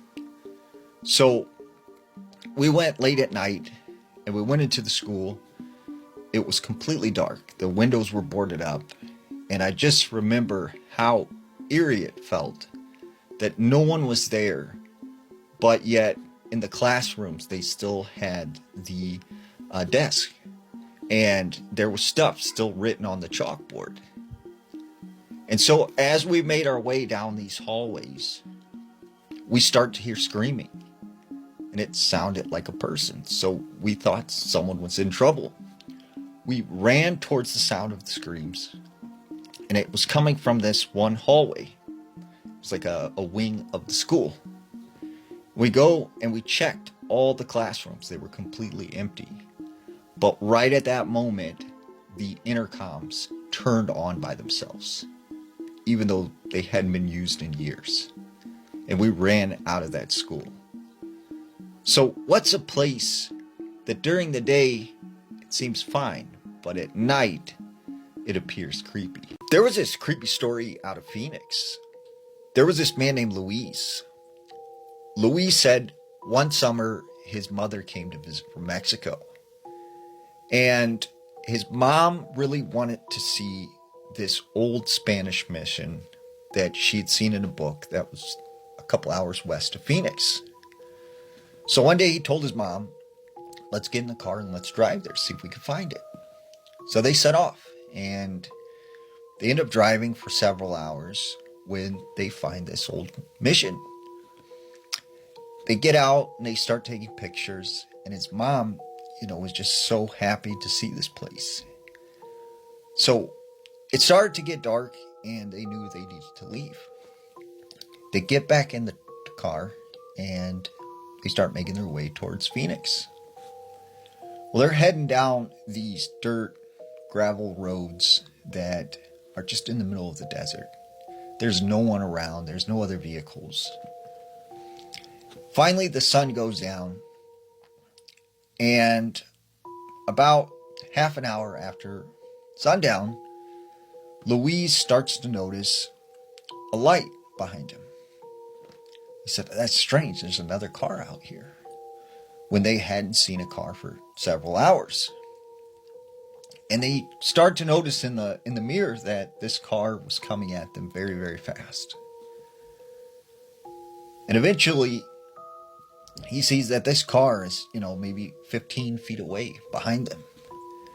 And he thinks, why isn't this guy just going around me? Right at that moment, the radio turns on by itself, and it just starts going haywire. The stations start changing back and forth by themselves. And all the electrical in the car starts just freaking out. He said, finally, this car speeds up, and it gets to the point where it's, going the same pace as Lewis's car. And they were driving side by side. He said as he looked into this vehicle, he sees this man. But the man didn't have any eyeballs. And said something was off about his face. Like he seemed distorted. His skin was kind of hanging off his face. And he said this man just kept driving alongside them. He didn't look at them. He didn't even notice that they were there. He said all of a sudden this car just sped up and it went in front of him. There was a flash of light and then it was gone. And he said at that moment he looked over and he noticed that his mom was saying all of these prayers. And he said his mom kept saying, like it was El Diablo, it was El Diablo. And still to this day, he's creeped out to go anywhere near that place. Have you ever heard talking or laughing or weird sounds while you're in the shower? Now, believe it or not, a lot of people have had paranormal experiences while in the shower. And I think it's because you have to understand that is when we are the most vulnerable, right? We're unclothed, we are not really focused on anything, and we sort of can't see anything around us. And I think when you have an encounter in the bathroom, it's usually something negative. Now, this is a story that comes out of Chicago. There was this young girl who lived with her roommate, and she said one day she's at the house, she's taking a shower, and said all of a sudden as she's washing her hair, she sees a hand come around the curtain, and it's like moving. And she thinks this is her roommate who's just like messing around with her. So she starts slapping the hand and is like, "Stop it, get out of here, I'm trying to shower." And when she gets out of the shower and goes to see like what her roommate wanted or what she was doing, she realizes her roommate isn't even home. So she, is like, okay, that was really weird. Like maybe I don't know, was imagining it. About 2 weeks later, she once again is in the shower. And as she's taking a shower, she can see the shape of a man standing behind the shower curtain. And, she's terrified. Like, I don't know what to do. Like, what do I do in this situation? So she grabs the shower curtains and pulls them over, and there's no one there. Several other times, she would be in the shower and, she would hear someone talking, or she would get the feeling that someone was touching her back, and she would look around and there was no one there. So this kept happening, and she, wondered, like, why is this happening to me? And, like, why doesn't my roommate ever experience this? Until one day she's going out of her house and she talks to the neighbor. And the neighbor says, there used to be a young guy who lived here, and he dated a girl that looked just like you. And it's crazy. The young guy, he was in the shower, he slipped and fell, hit his head, and passed away. This is the type of place I have nightmares about. It's for sale right now in Texas and is less than $250,000 for a 5-bed, 5-bath, nearly 10,000 square foot home. And immediately when you arrive on the property, you're greeted by Lucifer's cousin or long lost brother. This is the inside of the front entrance. But once you walk inside, you're greeted by not one, not two, but 3 different staircases. It reminds me of that game where you have to pick a door, but the catch is that only one of the doors leads to safety. Instead, it's pick a staircase. Here's the fireplace where you can get nice and cozy. Of course, a massive kitchen, and whatever this room is. Maybe a dining room. Here is one of the bedrooms, and then another, and another. In case you were curious about what any one of the 5 bathrooms looks like, here's one of those. And then we're back in jail. But we're not done. The best part is still to come. You just have to pick staircase number 2, which brings you down to Buffalo Bill's lair. I mean, the basement. Seriously though, did people actually swim in this? At least they have a nice sauna? So I received this ring footage from someone's living room, and I asked him, I'm like, oh my gosh, like, is that your house? And he was like, this is my mom's house. My mom's house was built where the Oregon Trail was. Check this out. So if you look near the couch, you can see this funny little light that keeps floating around, and it goes back and forth around the couch, and it goes into the little eating area. It's like it's listlessly moving around. Like, I'm not sure. I don't know if it has some intention or if it's just some kind of energy. Now it's over in the dining room. I love when people actually send me footage of things. It's just so much more fun than, getting a description. Not that I don't love hearing the stories, but it's so much more fun when you have like a picture or a video. If any of you have ever seen anything like this or have any ideas on what you think it is, let me know in the comments or send me your story. The American Wendigo is terrifying. You see, it tries to lure you into the woods by mimicking people or animals or whistling sounds to try and draw you outside. Now, there's a lot of lore around the Wendigo. For instance, they say you should never look it in the eyes because once you do, it will have control over you and can lure you out into the woods. They also say it has this supernatural ability to make pets not be aware of its presence. And it's also said that it cannot enter a home that is not built with wood from the forest which it resides. Now, most of the stories in America of the Wendigo come out of northern Minnesota. Now, there was this woman named Kathy. Kathy said during this period of her life, she was going through some really hard financial times. And she had this friend in Minnesota who owned several acres and had this trailer. And her friend was like, if you need a place to stay until you get back on your feet, you can come live in my trailer. But the trailer, was like a mess. You'd have to clean it up, but you're more than welcome to come here. So Kathy takes her friend up on this offer. She drives across country to Minnesota, and she gets to her friend's house about 8 at night. Her friend immediately takes her to this trailer, which is almost like a half a mile away from where she lives. So Kathy goes inside the trailer. It was like this huge mess, and she started cleaning it up and making it look nice. At about 1 o'clock at night, she started to get tired. So she said, you know what, I'm just going to go ahead and lay down. Now, being that they were in the middle of the woods, she didn't think she should lock her door on the trailer because she said, we're out here in the middle of nowhere. Who's going to get us? So her and her dog, they lay down and they go to sleep. Well, at 3 in the morning, she hears something outside of the trailer.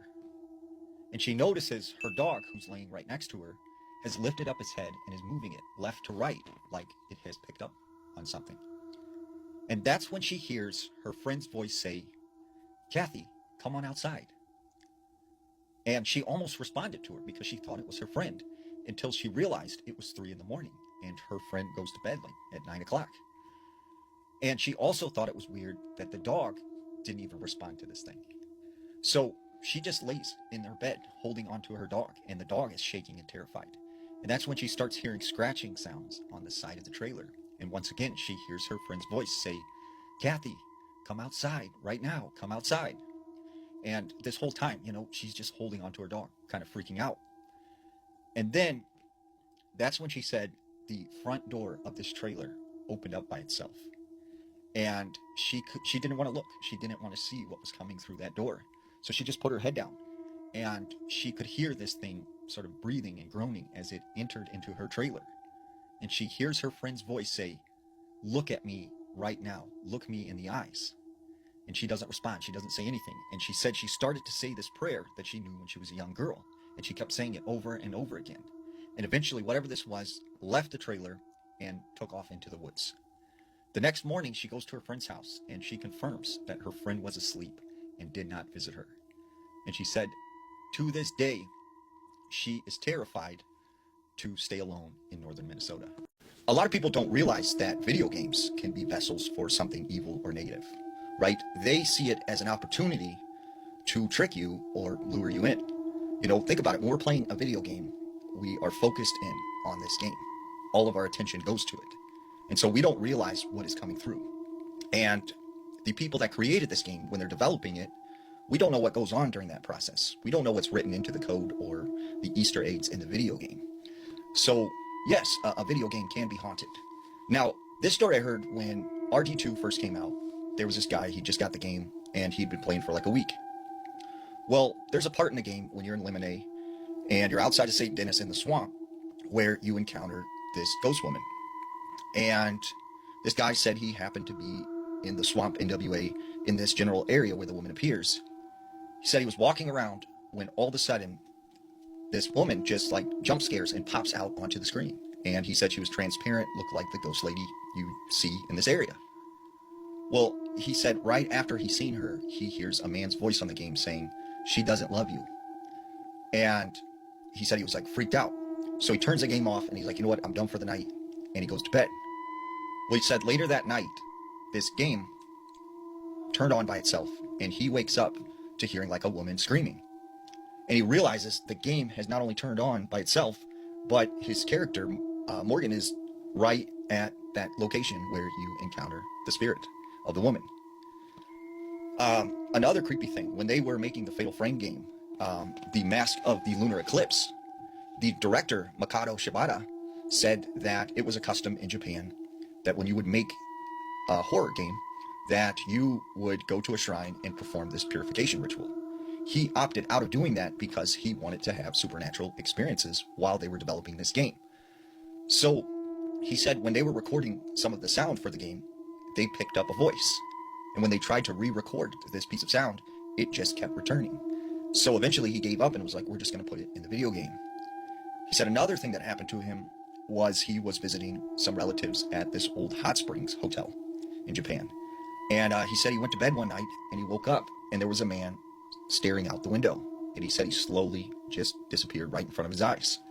He goes over to the window and realizes he was looking out at the full moon. And he said that partly inspired him to write this game and come up with the name for the game. He said another time he was in the studio, it was late and there was no beds. So he went into one of the rooms and found this ping pong table and laid down, took a nap. He said he woke up to this little girl walking in circles around the table, singing numbers in like this verse. And it was like 6, 5, 3, 8.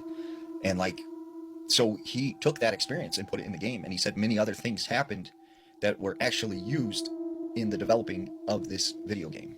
John Jones and his family were avid spelunkers, which is a term given to people who explore underground caves. In November of 2009, 26-year-old John was back home in Utah celebrating Thanksgiving with his family. During his visit, someone in his family suggested they go cave exploring like old times as a way to kind of reconnect.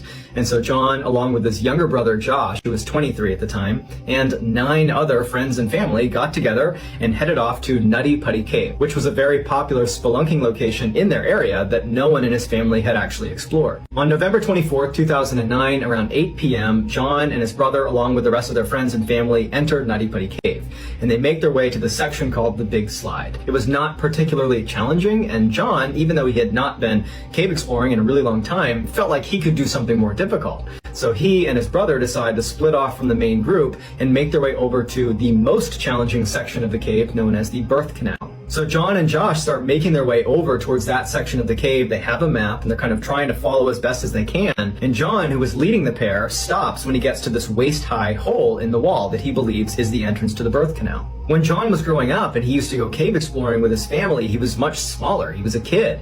Now he's a grown man. He's 6 foot, over 200 pounds, but he still had the mindset of when he was a kid. And so like a child, he sees this hole and literally goes headfirst into it without any second thoughts. So John begins painstakingly inching his way down this tunnel that's completely tight on his body. His arms are pinned under his body, and with every movement he's making, he's getting tighter and tighter. But he's convinced that this is the birth canal and that it just takes certain people that are brave enough to push past that discomfort, that claustrophobia, that if you just push past this tight section, you'll get to a place where it opens up. So John, believing this is the birth canal, kept going farther and farther into this tunnel until he's completely wedged. He has a little bit of tunnel still in front of him that actually kind of bends down in front of him.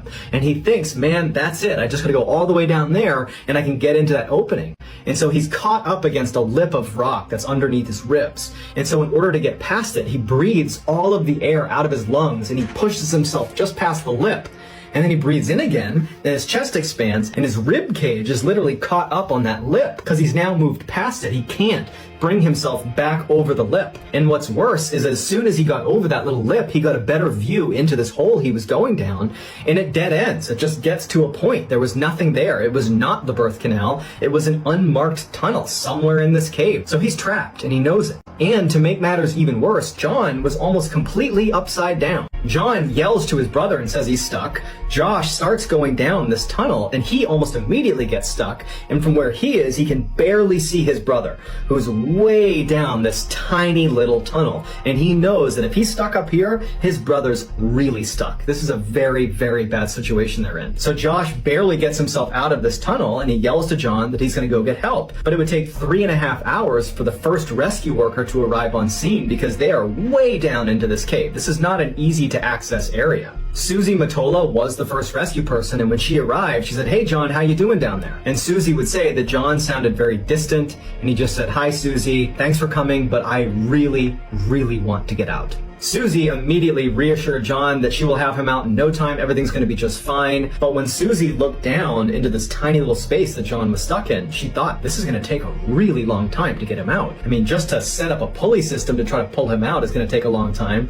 And then inching a 6 foot, 200-pound man out of this tiny space, that's going to take hours and maybe even days. But unfortunately, John didn't have the time. The human body is designed to be upright, with gravity helping your heart pump blood to the rest of your body. When you're inverted, blood pools in your brain, and your heart cannot work fast or hard enough to get it out in time, and so it eventually causes your body to shut down. So when the trauma physician saw that John was inverted and he had already been there for 3.5 hours before rescuers even got to him, he told Susie and the rest of the rescuers that John maybe has 8 to 10 hours left to live. The rescuers tried everything to try to get John out of the cave. They put a rope around his legs and tried yanking him out. Didn't work. They set up an elaborate pulley system. It barely worked, but they kept falling out of the wall, and so it was taking all this time just to get set up, only to move him a fraction of an inch. They got drills and chisels, and they went down into the tunnel and began trying to chisel John out. But again, it was almost negligible progress, and it was just taking too much time. As the rescuers are doing everything they can to try to get him out, they noticed that John's breathing was becoming labored and his voice sounded nasally, indicating that more and more fluid was building up now inside of his lungs, and that probably they were within the last few hours that he was going to be alive. At some point, they finally got John to move just a couple of inches using this really elaborate pulley system that they had found a way to stay anchored in the walls, but they saw there was a huge problem. No matter what system they were going to use to get John out of this hole, due to the angle of the cave he had crawled into, his legs would not fit. They would not bend in the right direction on the way out. They would have to break his legs in order to curve him around this bend in the cave. With John's breathing already labored and him being basically unresponsive at this point, they figured that if they broke his legs, that would just send him into shock and kill him anyways. And so they realized that they cannot get John out of this cave. He's going to die here. 27 hours after John had become stuck, he became unresponsive and he was declared dead. The 26-year-old medical student would leave behind his wife as well as their 1-year-old daughter, and his wife was due with their second child in June of the following year. Following John's death, Nutty Putty Cave was sealed off with cement, and John's body is still inside Nutty Putty Cave to this day. And here is a picture of John exploring Nutty Putty Cave before he ultimately made his way over to that fateful tunnel that he went in headfirst and ultimately died inside of. You can't make this stuff up. Might have known the story of real-life boogeyman. I need to tell you guys this ghost story. When I was around 9 or 10 years old, I lived in a house on a quiet road.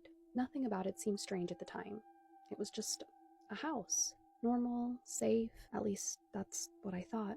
I didn't find out until years later, after we had already moved out, that a child had died in that house. But before my experience, there were signs.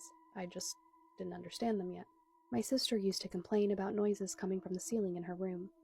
Light footsteps, shuffling, things that didn't make sense. One night, she swore she saw something she couldn't explain, a white, misty shape that floated up the stairs and disappeared into my parents' bedroom. We didn't take her seriously. We were kids. Kids say things. Then there was my mom. She admitted later that sometimes, late at night, she would hear a child's soft voice calling out, "Mommy." Soft and distant. She always assumed it was me or my brother since we shared a room, but it never was. As for me, nothing happened at first. No sounds or shadows, no fear. I slept just fine, until the night that changed everything. I had woken up suddenly. There was no reason, no noise that I can remember. I didn't know the time, I didn't have a phone back then, but the house just felt different. It was still and heavy, kind of like it was holding its breath. Out of habit, I turned toward the wall my bed was pushed up against. That's when I saw it, standing beside my bed, close enough that I could have reached out and touched it, was a figure. It wasn't solid, but it wasn't invisible either. It was white, pale, almost glowing, transparent like fog shaped into the outline of a small body. It didn't move. It didn't speak. It just stood there. I don't remember screaming. I don't remember thinking. My body reacted before my brain could catch up. I bolted out of the room as fast as I could and didn't look back. I never tried to talk to it. I never asked what it wanted. I just ran. Some people say things like that can happen when you wake up suddenly. Your mind playing tricks on you. A half dream. And maybe it's true. But the thing that makes it hard to dismiss is that I wasn't the only one who experienced something in that house. My sister's stories, my mother hearing a child call for her in the night, all of it lines up too well. After that night, nothing else happened to me. No more sightings, no more sounds. It was like whatever had been there was done. We eventually moved away, and life went on. And years later, when I learned the truth, that a child had died in that house, I finally understood why the voice sounded the way it did. Why the shape was so small. Why it never felt threatening, just lonely. Have you ever watched the ghost cams at the Willard Public Library? Supposedly the building is so haunted that they've set ghost cameras up to catch paranormal activity, and you can find it all streaming live on their website. This is something that has just recently been brought to my attention by the creator that I've tagged in my description, so of course, when I heard about this, I had to go see it for myself. And it's true, they actually have ghost cams on at all times. On their website, they also give you a history of the known apparition that has been reported there the most, and they call her the Gray Lady. They've even had police summoned there because of a security alarm that was triggered, and according to these officers, one of them went inside to investigate and the other watched from the parking lot. Well, the officer that was in the parking lot said that he saw the ghost of a woman with a shadowy figure beside her through the window of the building. So when his colleague emerged, he asked if he had seen them, but they found no trace of anyone inside. Here's another story from the library assistant that's posted on their website. It says, shortly after being hired, a library assistant bravely addressed the Gray Lady while walking alone on the adult services floor. She politely asked not to be frightened and suggested the ghost communicate in gentler ways. Moments later, the elevator doors opened unexpectedly, the call light illuminated despite no one being inside. The assistant approached cautiously, finding the elevator empty. She believed this encounter was the Gray Lady's response, welcoming her to the staff. I guess when the bathrooms were remodeled, the toilets started flushing on their own, so they had to call plumbers in, but there was no cause found. There was also a new projector that was installed that would move up and down by itself, so they called technicians in to investigate, but they couldn't figure it out either. They have this picture of the library founder's daughter hanging above the copier machine, and some people think that she could be the Gray Lady. I am going to do an extended version of this video on our Patreon. She has long hair, she's a white woman, and people considered her sort of crazy at the end of her life. She lived to about, I don't know, feels between 40s and 50s. And when I say people said she went crazy, I say that because I don't know that she actually did. I think that that was a judgment call by others. I think that was a finger pointing. She has a lot of resentment because of that, a lot of built up rage and anger because of that. And so there's this control that she feels she needs to have over this space. The reason for this space is because there's truth in this space. There's books in there that will explain something that she was fighting for, that she was called crazy. Like she was fighting for the rights of, female reproduction. They considered her crazy because of that. Right. The men did that. They considered her crazy. But there were women that were scared to side with her because they didn't want to be pushed out or killed or, told that they went crazy. And so everyone just assumed the rumors were true and that she was actually crazy when she wasn't. She was fighting for reproductive rights. I'm getting like cloudy information on what prompted that, but I can see a lot of chaos around a situation that involved multiple women where they were not protected, where they were not supported or heard. And she started to, get out there and speak out. And there's books in this library that either tell her story, talk about that time frame. It feels 1850 feels like a specific time frame. 1890 feels like a specific time frame. And I just see her with this long hair, and the reason why she's saying, here she is.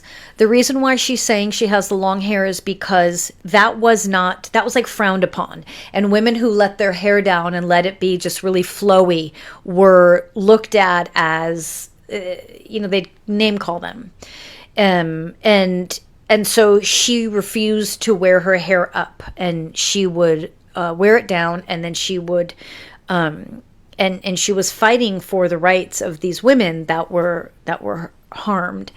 And the books tell the story, and that's why she chose this library. And I think she's saying she would protest in or around this library because books were trying to be banned, and she was trying to save women's rights and save the documentation of women's rights. And that's why she chose this library. And so her behavior is very erratic and angry. And I actually, much to the chagrin of this library, I'm going to see if she wants to be moved over, because I don't know how much she's helping things by being there.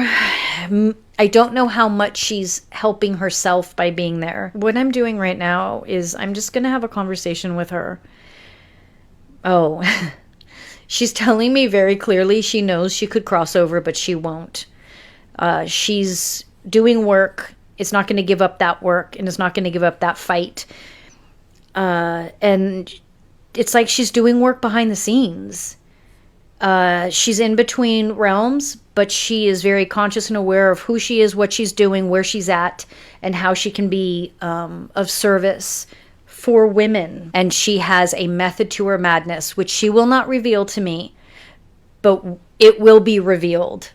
Not necessarily through me, but it will be revealed at some time. Who she's working with, how she's helping, how she's being of service. There is a method to the madness. Have you guys heard about what the CIA did when they were running human experiments to figure out how to mind control? No? Okay, I'll tell you about it. In the late 1940s, early 1950s, the Cold War was at its peak. And the United States was convinced that they needed to do something big, something new that would give them a significant advantage over anyone. And the decision was made that that would be mind control. If they were able to develop mind control, it would prove to be extremely beneficial, especially in a war. Not only could they manipulate human behavior and rule the entire world, but they could also use it against their enemies in their favor to extract information and influence foreign leaders. They would have a one-up on everyone, and that was music to their ears. But in order to do so, it would take a lot of trial and error and testing and experiments to figure out what worked and what didn't. And for that reason, in 1953, Project MK Ultra came to be. The idea of it was to find unsuspecting persons, ordinary people. These were people such as unhoused people on the streets, prisoner, mentally ill patients, random civilians, at times even college students, children, all unwilling participants to take and conduct human experiments on. The target audience was later described to be, quote, people who could not fight back. And the experiments and the tests, by the way, had no limits. They were physical, mental, emotional. This went on from 1953 into the 1970s for 20 whole years, and it took millions and millions of dollars to fund. These experiments would take place in a variety of places, such as universities, research foundations. There are even some reports of some of them having happened in prisons. And in case it wasn't obvious, this was a top secret operation by the CIA. By the way, it was secretly funded. The entire thing being led by Sidney Gottlieb, an American chemist. Sidney Gottlieb was determined to find ways to manipulate, break down, and completely erase human consciousness. He wanted to figure out how to completely destroy human mind in order to then build it back up the way that he wanted to. And some of the things they were trying out were specifically they were also doing electroshock and sensory deprivation. Let's talk about one specific person that was experimented on, just to give you an idea of how these things happened, even though it happened differently for everyone because there was such a wide variety of tests and experiments and things. James Whitey Bulger. In the 1950s, James was serving time in prison when he volunteered for what he was told was a medical study to find a cure for schizophrenia. In exchange, they told him that he would get 3 days off of his sentence for every single month that he participated. Of course, there was no medical study. What actually happened was that James Bulger, along with 7 other inmates, were locked in a basement room every single week and given massive doses of.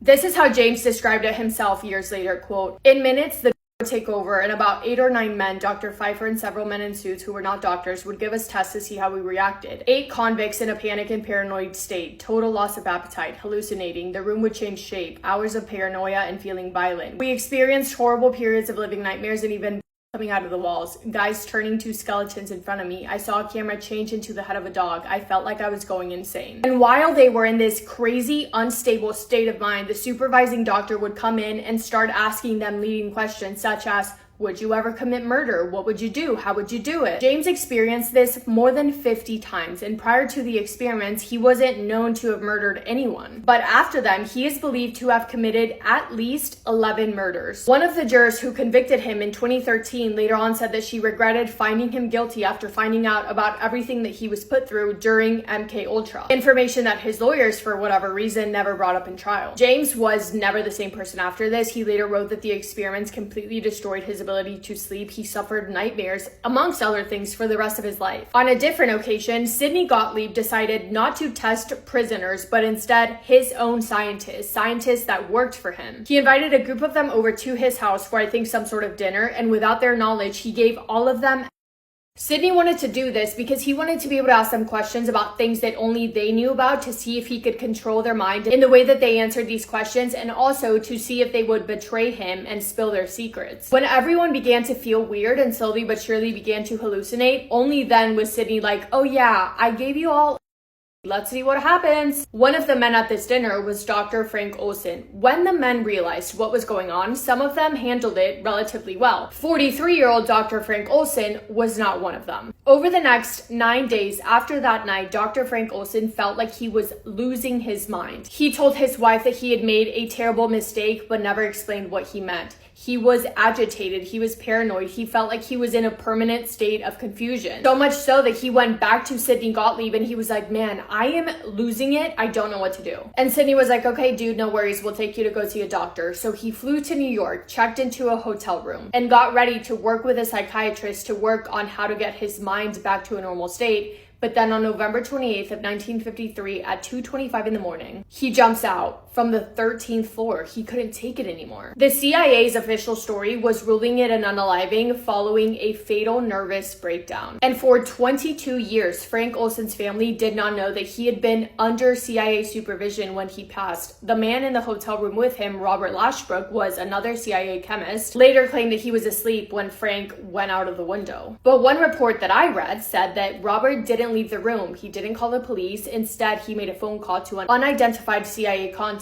and said he's gone. In 1975, the government paid Frank Olson's family $750,000 to avoid a lawsuit. There were also different kinds of experiments, for example, using electroconvulsive therapy, which is like electrical currents being passed through the brain. They were doing that, but about 30 to 40 times its normal power. They were putting mentally ill patients into comas for weeks or months at a time. They were recording patients talking about their biggest fears and then replaying those recordings over and over and over again. Like they would take that recording, put speakers all over the room, like in the ceilings of the room, even putting speakers inside of their pillows. So the patients would just have to listen to themselves in their own voice talking about their biggest fears over and over and over again for days nonstop. The goal was literally to destroy a human brain and then figure out how to build it back up and rewire it in order to be able to control it. It's so horrible. Patients who were subjected to these experiments and these projects suffered from all kinds of issues for the rest of their lives, even forgetting how to talk, forgetting family members' names, forgetting everything, because they were just left in this permanent state of delusion, basically. MK Ultra came to an end when the president at the time, Nixon, fired the CIA's Inspector General in 1973 for being disloyal. The CIA's Inspector General, Richard Helms, was Sidney Gottlieb's right-hand man. And now with him being fired, Richard realizes that he is a problem. He is one of the only people who knows the full scope of what Sidney Gottlieb was doing during MK Ultra. He knows that if those files ever become public, people would probably go to prison, possibly including him. So before leaving the office, Richard Helms calls Sidney Gottlieb in for a meeting and they make a decision: destroy everything. Destroy as much evidence as they possibly could. Sidney Gottlieb personally drives out to the CIA Records Center and orders the staff to destroy boxes and boxes and boxes of MK Ultra files. And we're talking about records from at least 150 separate sub-projects spanning over 2 decades, mind you. And I hate to say it, but it worked. Sort of. I mean, not everything was completely destroyed because obviously we have some information. That is how I told you what I just told you, but that's probably not even the tip of the iceberg of what really went down, which is so scary to think about. It was honestly kind of hard finding information on this because I feel like there's obviously a limited amount of information. So if you guys do know about this and you happen to have some information that I didn't mention, please comment it because I'm so curious and scared. But that is it from me today. Thank you for spending time with me today. Hope you guys are having the best day. If not, go do something to make it the best day, make somebody happy, and I will see you in my next video. Massive kiss on the forehead to every single one of you. This woman finds out that her husband has been murdered, but it turns out that she planned the entire thing. So it's October 2008, and a 26-year-old woman named Dahlia is living in South Florida and working as a call girl, which is basically how she's been paying for all of her bills at this point in her life. And one random night, she gets a call from a client who wants her to come over to his townhouse while his wife is away on a trip out of town. So she hops in her car, drives over to the guy's place, walks up to the front door, knocks, and this man named Mike opens it up and is just standing there looking at her. Mike is 37 years old, charming, and carries himself with a specific type of confidence that only really comes from having money. But what Dahlia has absolutely no idea about yet is that underneath all of that charm and confidence, Mike is actually a convicted fraudster who served real time in prison for scamming investors out of their money, and he's currently on probation all the way until 2032. Now, at first, things between them are genuinely awkward. Like, I'd imagine doing it with somebody that you don't really know. But it was also because they're both doing something that they really shouldn't be doing in the first place. For Mike, he has been married for like 7 years or so. And for Dahlia, her main job is working as a real estate agent, but she hasn't made a lot of money from that, so she's been secretly doing this on the side. And it isn't really something that she likes to brag to the world about. But then something happens that neither of them is expecting at all, because they actually start talking to each other, like really genuinely talking. And there is just this weird, unexpected connection between them. Almost like two people who recognize something in each other that they can't quite explain. And so what was supposed to be one night of business turned into them secretly seeing each other way more than that, to the point where it honestly felt less like a transaction and more like they were actually dating each other. And then just 2 weeks after that first night, Michael's wife comes back from her trip, and Mike basically looks at her and tells her straight up that he is moving out and that he wants a divorce. Just like that. After the divorce was completely finalized, Mike gets down on one knee and proposes to Dahlia with a $20,000 engagement ring. And Dahlia is staring at this rock and thinking, oh my gosh, this is literally the ticket to the kind of life that I've been chasing. So she says yes, obviously, and pretty quickly after that, they get married, and Dahlia moves herself right into Mike's $250,000 townhouse. And from the outside, it genuinely looked like everything was working out for them. Dahlia is leaving Mike these really cute little love notes all around the house with things written on them like, I'm the happiest I've ever been, love you now, always and forever. But that sweet honeymoon phase between them doesn't last very long at all, because just 1 month into the marriage, Dahlia has completely made up her mind that she hates Mike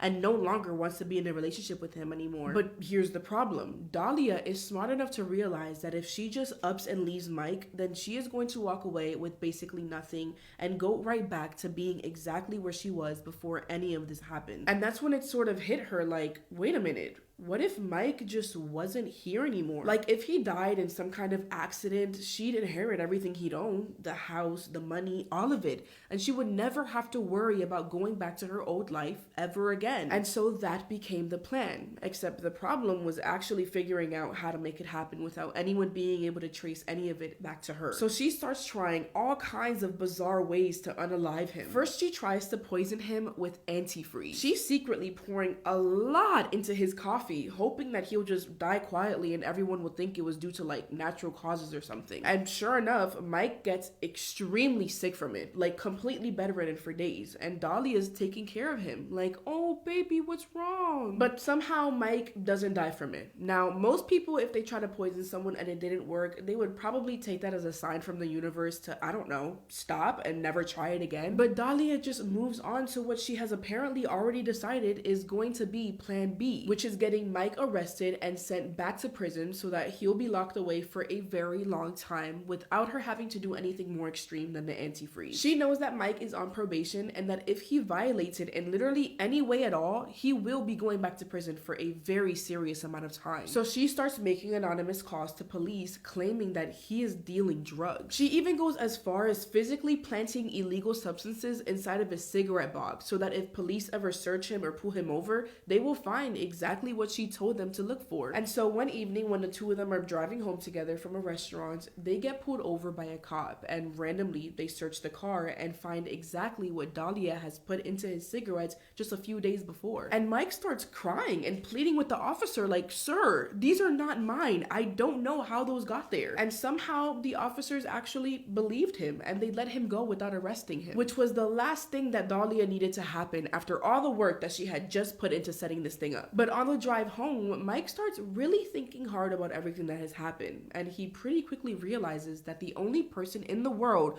who knew that they were going to that specific restaurant was Dahlia. So he just comes right out and asks her directly while they are still in the car together, "Did you plant those substances on me?" And rather than actually answering the question, Dahlia grips the steering wheel and floors the gas pedal until the car is going 100 miles per hour down the road. And Mike is so terrified for his life that in that moment he just immediately backs off and starts apologizing, telling her he's so sorry. And eventually Dahlia slows the car back down and they go home like nothing has happened. Now by this point, Dahlia knows that even though Mike dropped the conversation in the car, the suspicion still isn't gone. Mike was slowly catching on and she needed a way to get him to let his guard down. So she tells him she's pregnant, like out of the blue. "Oh, by the way, we're having a baby." And Mike, he just melts. He is so excited and started talking about future baby names. Except there is no baby. This was just a way to distract him and buy herself more time to figure out her next move, which was to hire a professional hitman who can actually get the job done the right way. And to do that, she was going to need someone who could connect her to the right kind of person. So she pulls out her phone and she calls one of her ex-boyfriends named Muhammad, and she asks him if they can meet up and talk about something really important. And so the next day they meet up and Dahlia starts telling Muhammad this whole story about how Mike is physically abusive and controlling her, and that she desperately needs to find a way to get out of this marriage as quickly as possible. And then she asks him, completely straight-faced and dead serious, whether he knows someone who would be willing to unalive someone for money. And Muhammad just sat there staring at her like, "What? You're joking, right?" I mean, it wasn't exactly the conversation that he expected to have when she asked to meet up with him, but he was so shocked to see that this wasn't a joke. Dahlia was being dead serious. But he calmly just tells her, "No, sorry, I don't know anyone who could help you with that." Dahlia, who at this point was just disappointed, got up and walked away, saying that she would just find someone else. But then a few days go by and Dahlia gets a call from Muhammad, and he tells her that he's actually found someone who's willing to take out her husband. But he does say that the guy's gonna need $1,200 up front to cover the cost of the equipment, meaning the weapon. And so Dahlia meets up with him again and she hands him the money along with photographs of Mike so that the hitman can know who the target is. And Muhammad's like, "Okay, I'll send you over the information of the hitman whenever he's ready." So a couple of days after that, Muhammad texts her and tells her to go meet the hitman at this CVS parking lot at 2 o'clock in the afternoon. And so Dahlia gets in her car and she drives over there to negotiate the terms of her husband's murder. And as she's sitting in the CVS parking lot waiting, this extremely flashy red convertible pulls in and parks, which is genuinely one of the least inconspicuous vehicles you could possibly choose to drive to a murder for hire meeting. But anyways, the driver rolls down his window and signals for her to come over. So Dahlia gets in the passenger seat and immediately she's like, "Okay, how are we gonna do this thing?" And the hitman lays the whole thing out. He's like, "Wednesday morning, I'll break into the house, put 2 bullets into Mike's head, break some windows here and there, and make the whole thing look like a robbery gone wrong." And Dahlia is just sitting there nodding along like, "Ooh, that's good. Ooh, I like that. Like, this is just another errand that she's running." Then she hands over the security codes to the house and tells him that she's gonna be at the gym that morning, so she will definitely have a solid alibi when everything goes down. And then the hitman's like, "Listen, once this starts, you cannot change your mind. Do you understand me? Like, you cannot call this off." And Dahlia looks him dead in the eyes and says, "There is no changing my mind. I am determined already. I'm positive. I'm like 5,000% sure." That's literally what she said, by the way. Like, is that not batshit crazy? So they work out the payment, which ends up being a total of $7,000. And on top of that, Dahlia puts her $20,000 engagement ring as extra collateral, the exact ring that Mike got down on one knee to give her. And it's now being used to fund his own murder. And then she just hops out of that red convertible and goes back to her car, genuinely excited that by Wednesday morning, Mike is going to be gone and her life is finally going to become what she has always wanted it to be. So Wednesday morning comes and Dahlia wakes up. She gets herself dressed, walks over to Michael, and gives him a kiss.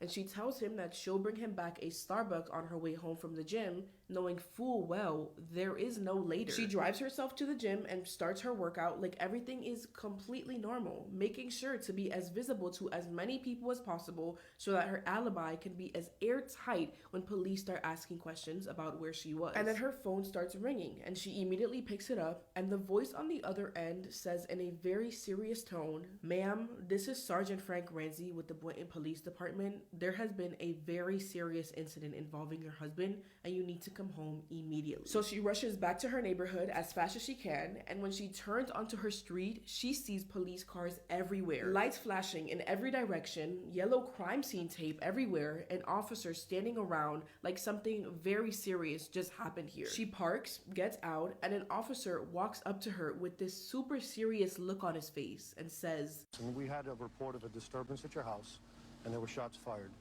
Is your husband Michael?" "Okay, I'm sorry to tell you, ma'am, he's been killed." He's been killed, ma'am. I'm sorry. Listen. No. Try to calm down. Listen. Right now, we need to get you to the station. We need to get you to our police station.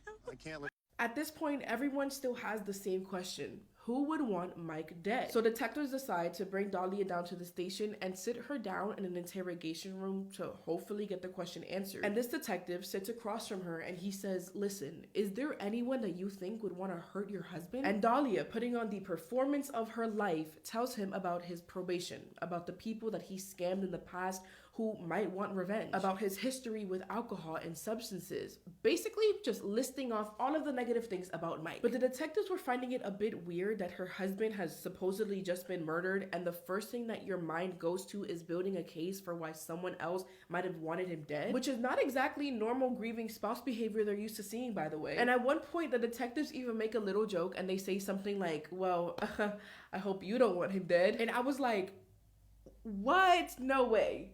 Anyways, after a while, the detectives step out and bring in a man in handcuffs, and it's the guy from the red convertible, the hitman. And the detective asks, "Hey, do you recognize this man?" And Dahlia looks directly at him, the man she sat in the car and planned a murder with, and she goes, "No, I've never seen him before." And the detective asks the hitman, "Why were you seen coming out of Mike's home?" But the hitman just stood there staring at the ground and refused to speak. So they just take the hitman out of the room, but then the detective says something that quite literally makes Dahlia's heart drop. The detective says, "Dahlia, you are going to jail today for the solicitation of murder. You're under arrest." And then he points to the door where the hitman was standing and he says, "That's an undercover police officer." So it turns out that after Dahlia first approached Muhammad about finding someone to unalive her husband, Muhammad was scared enough by how serious she clearly was that he went straight to the police and told them everything. He was worried that if something actually happened to Michael and it ever came out that Dahlia had come to him first and he had done nothing about it,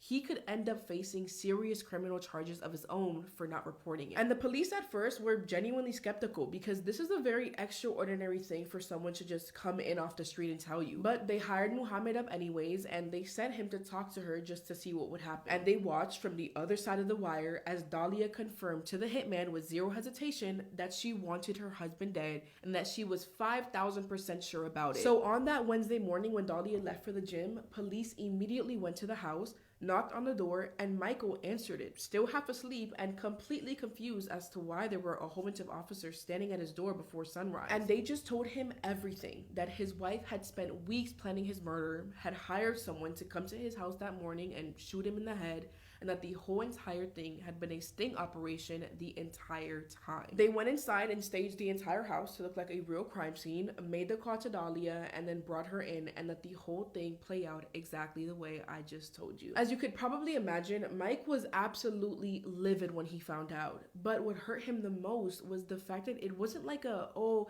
kill him softly, make it painless." It was more like a just blow the guy's brains out, as if their whole relationship was just a flat out lie. Damn. That's deep. In the end, Dahlia was sentenced to 16 years in prison, and her current release date is actually set for the year 2032, which is kind of funny because if you remember, that is the exact same year that Michael's original probation was supposed to finally end. I don't know about you guys, but the audacity of this woman is unbelievable. I will catch you in my next video. Group hug.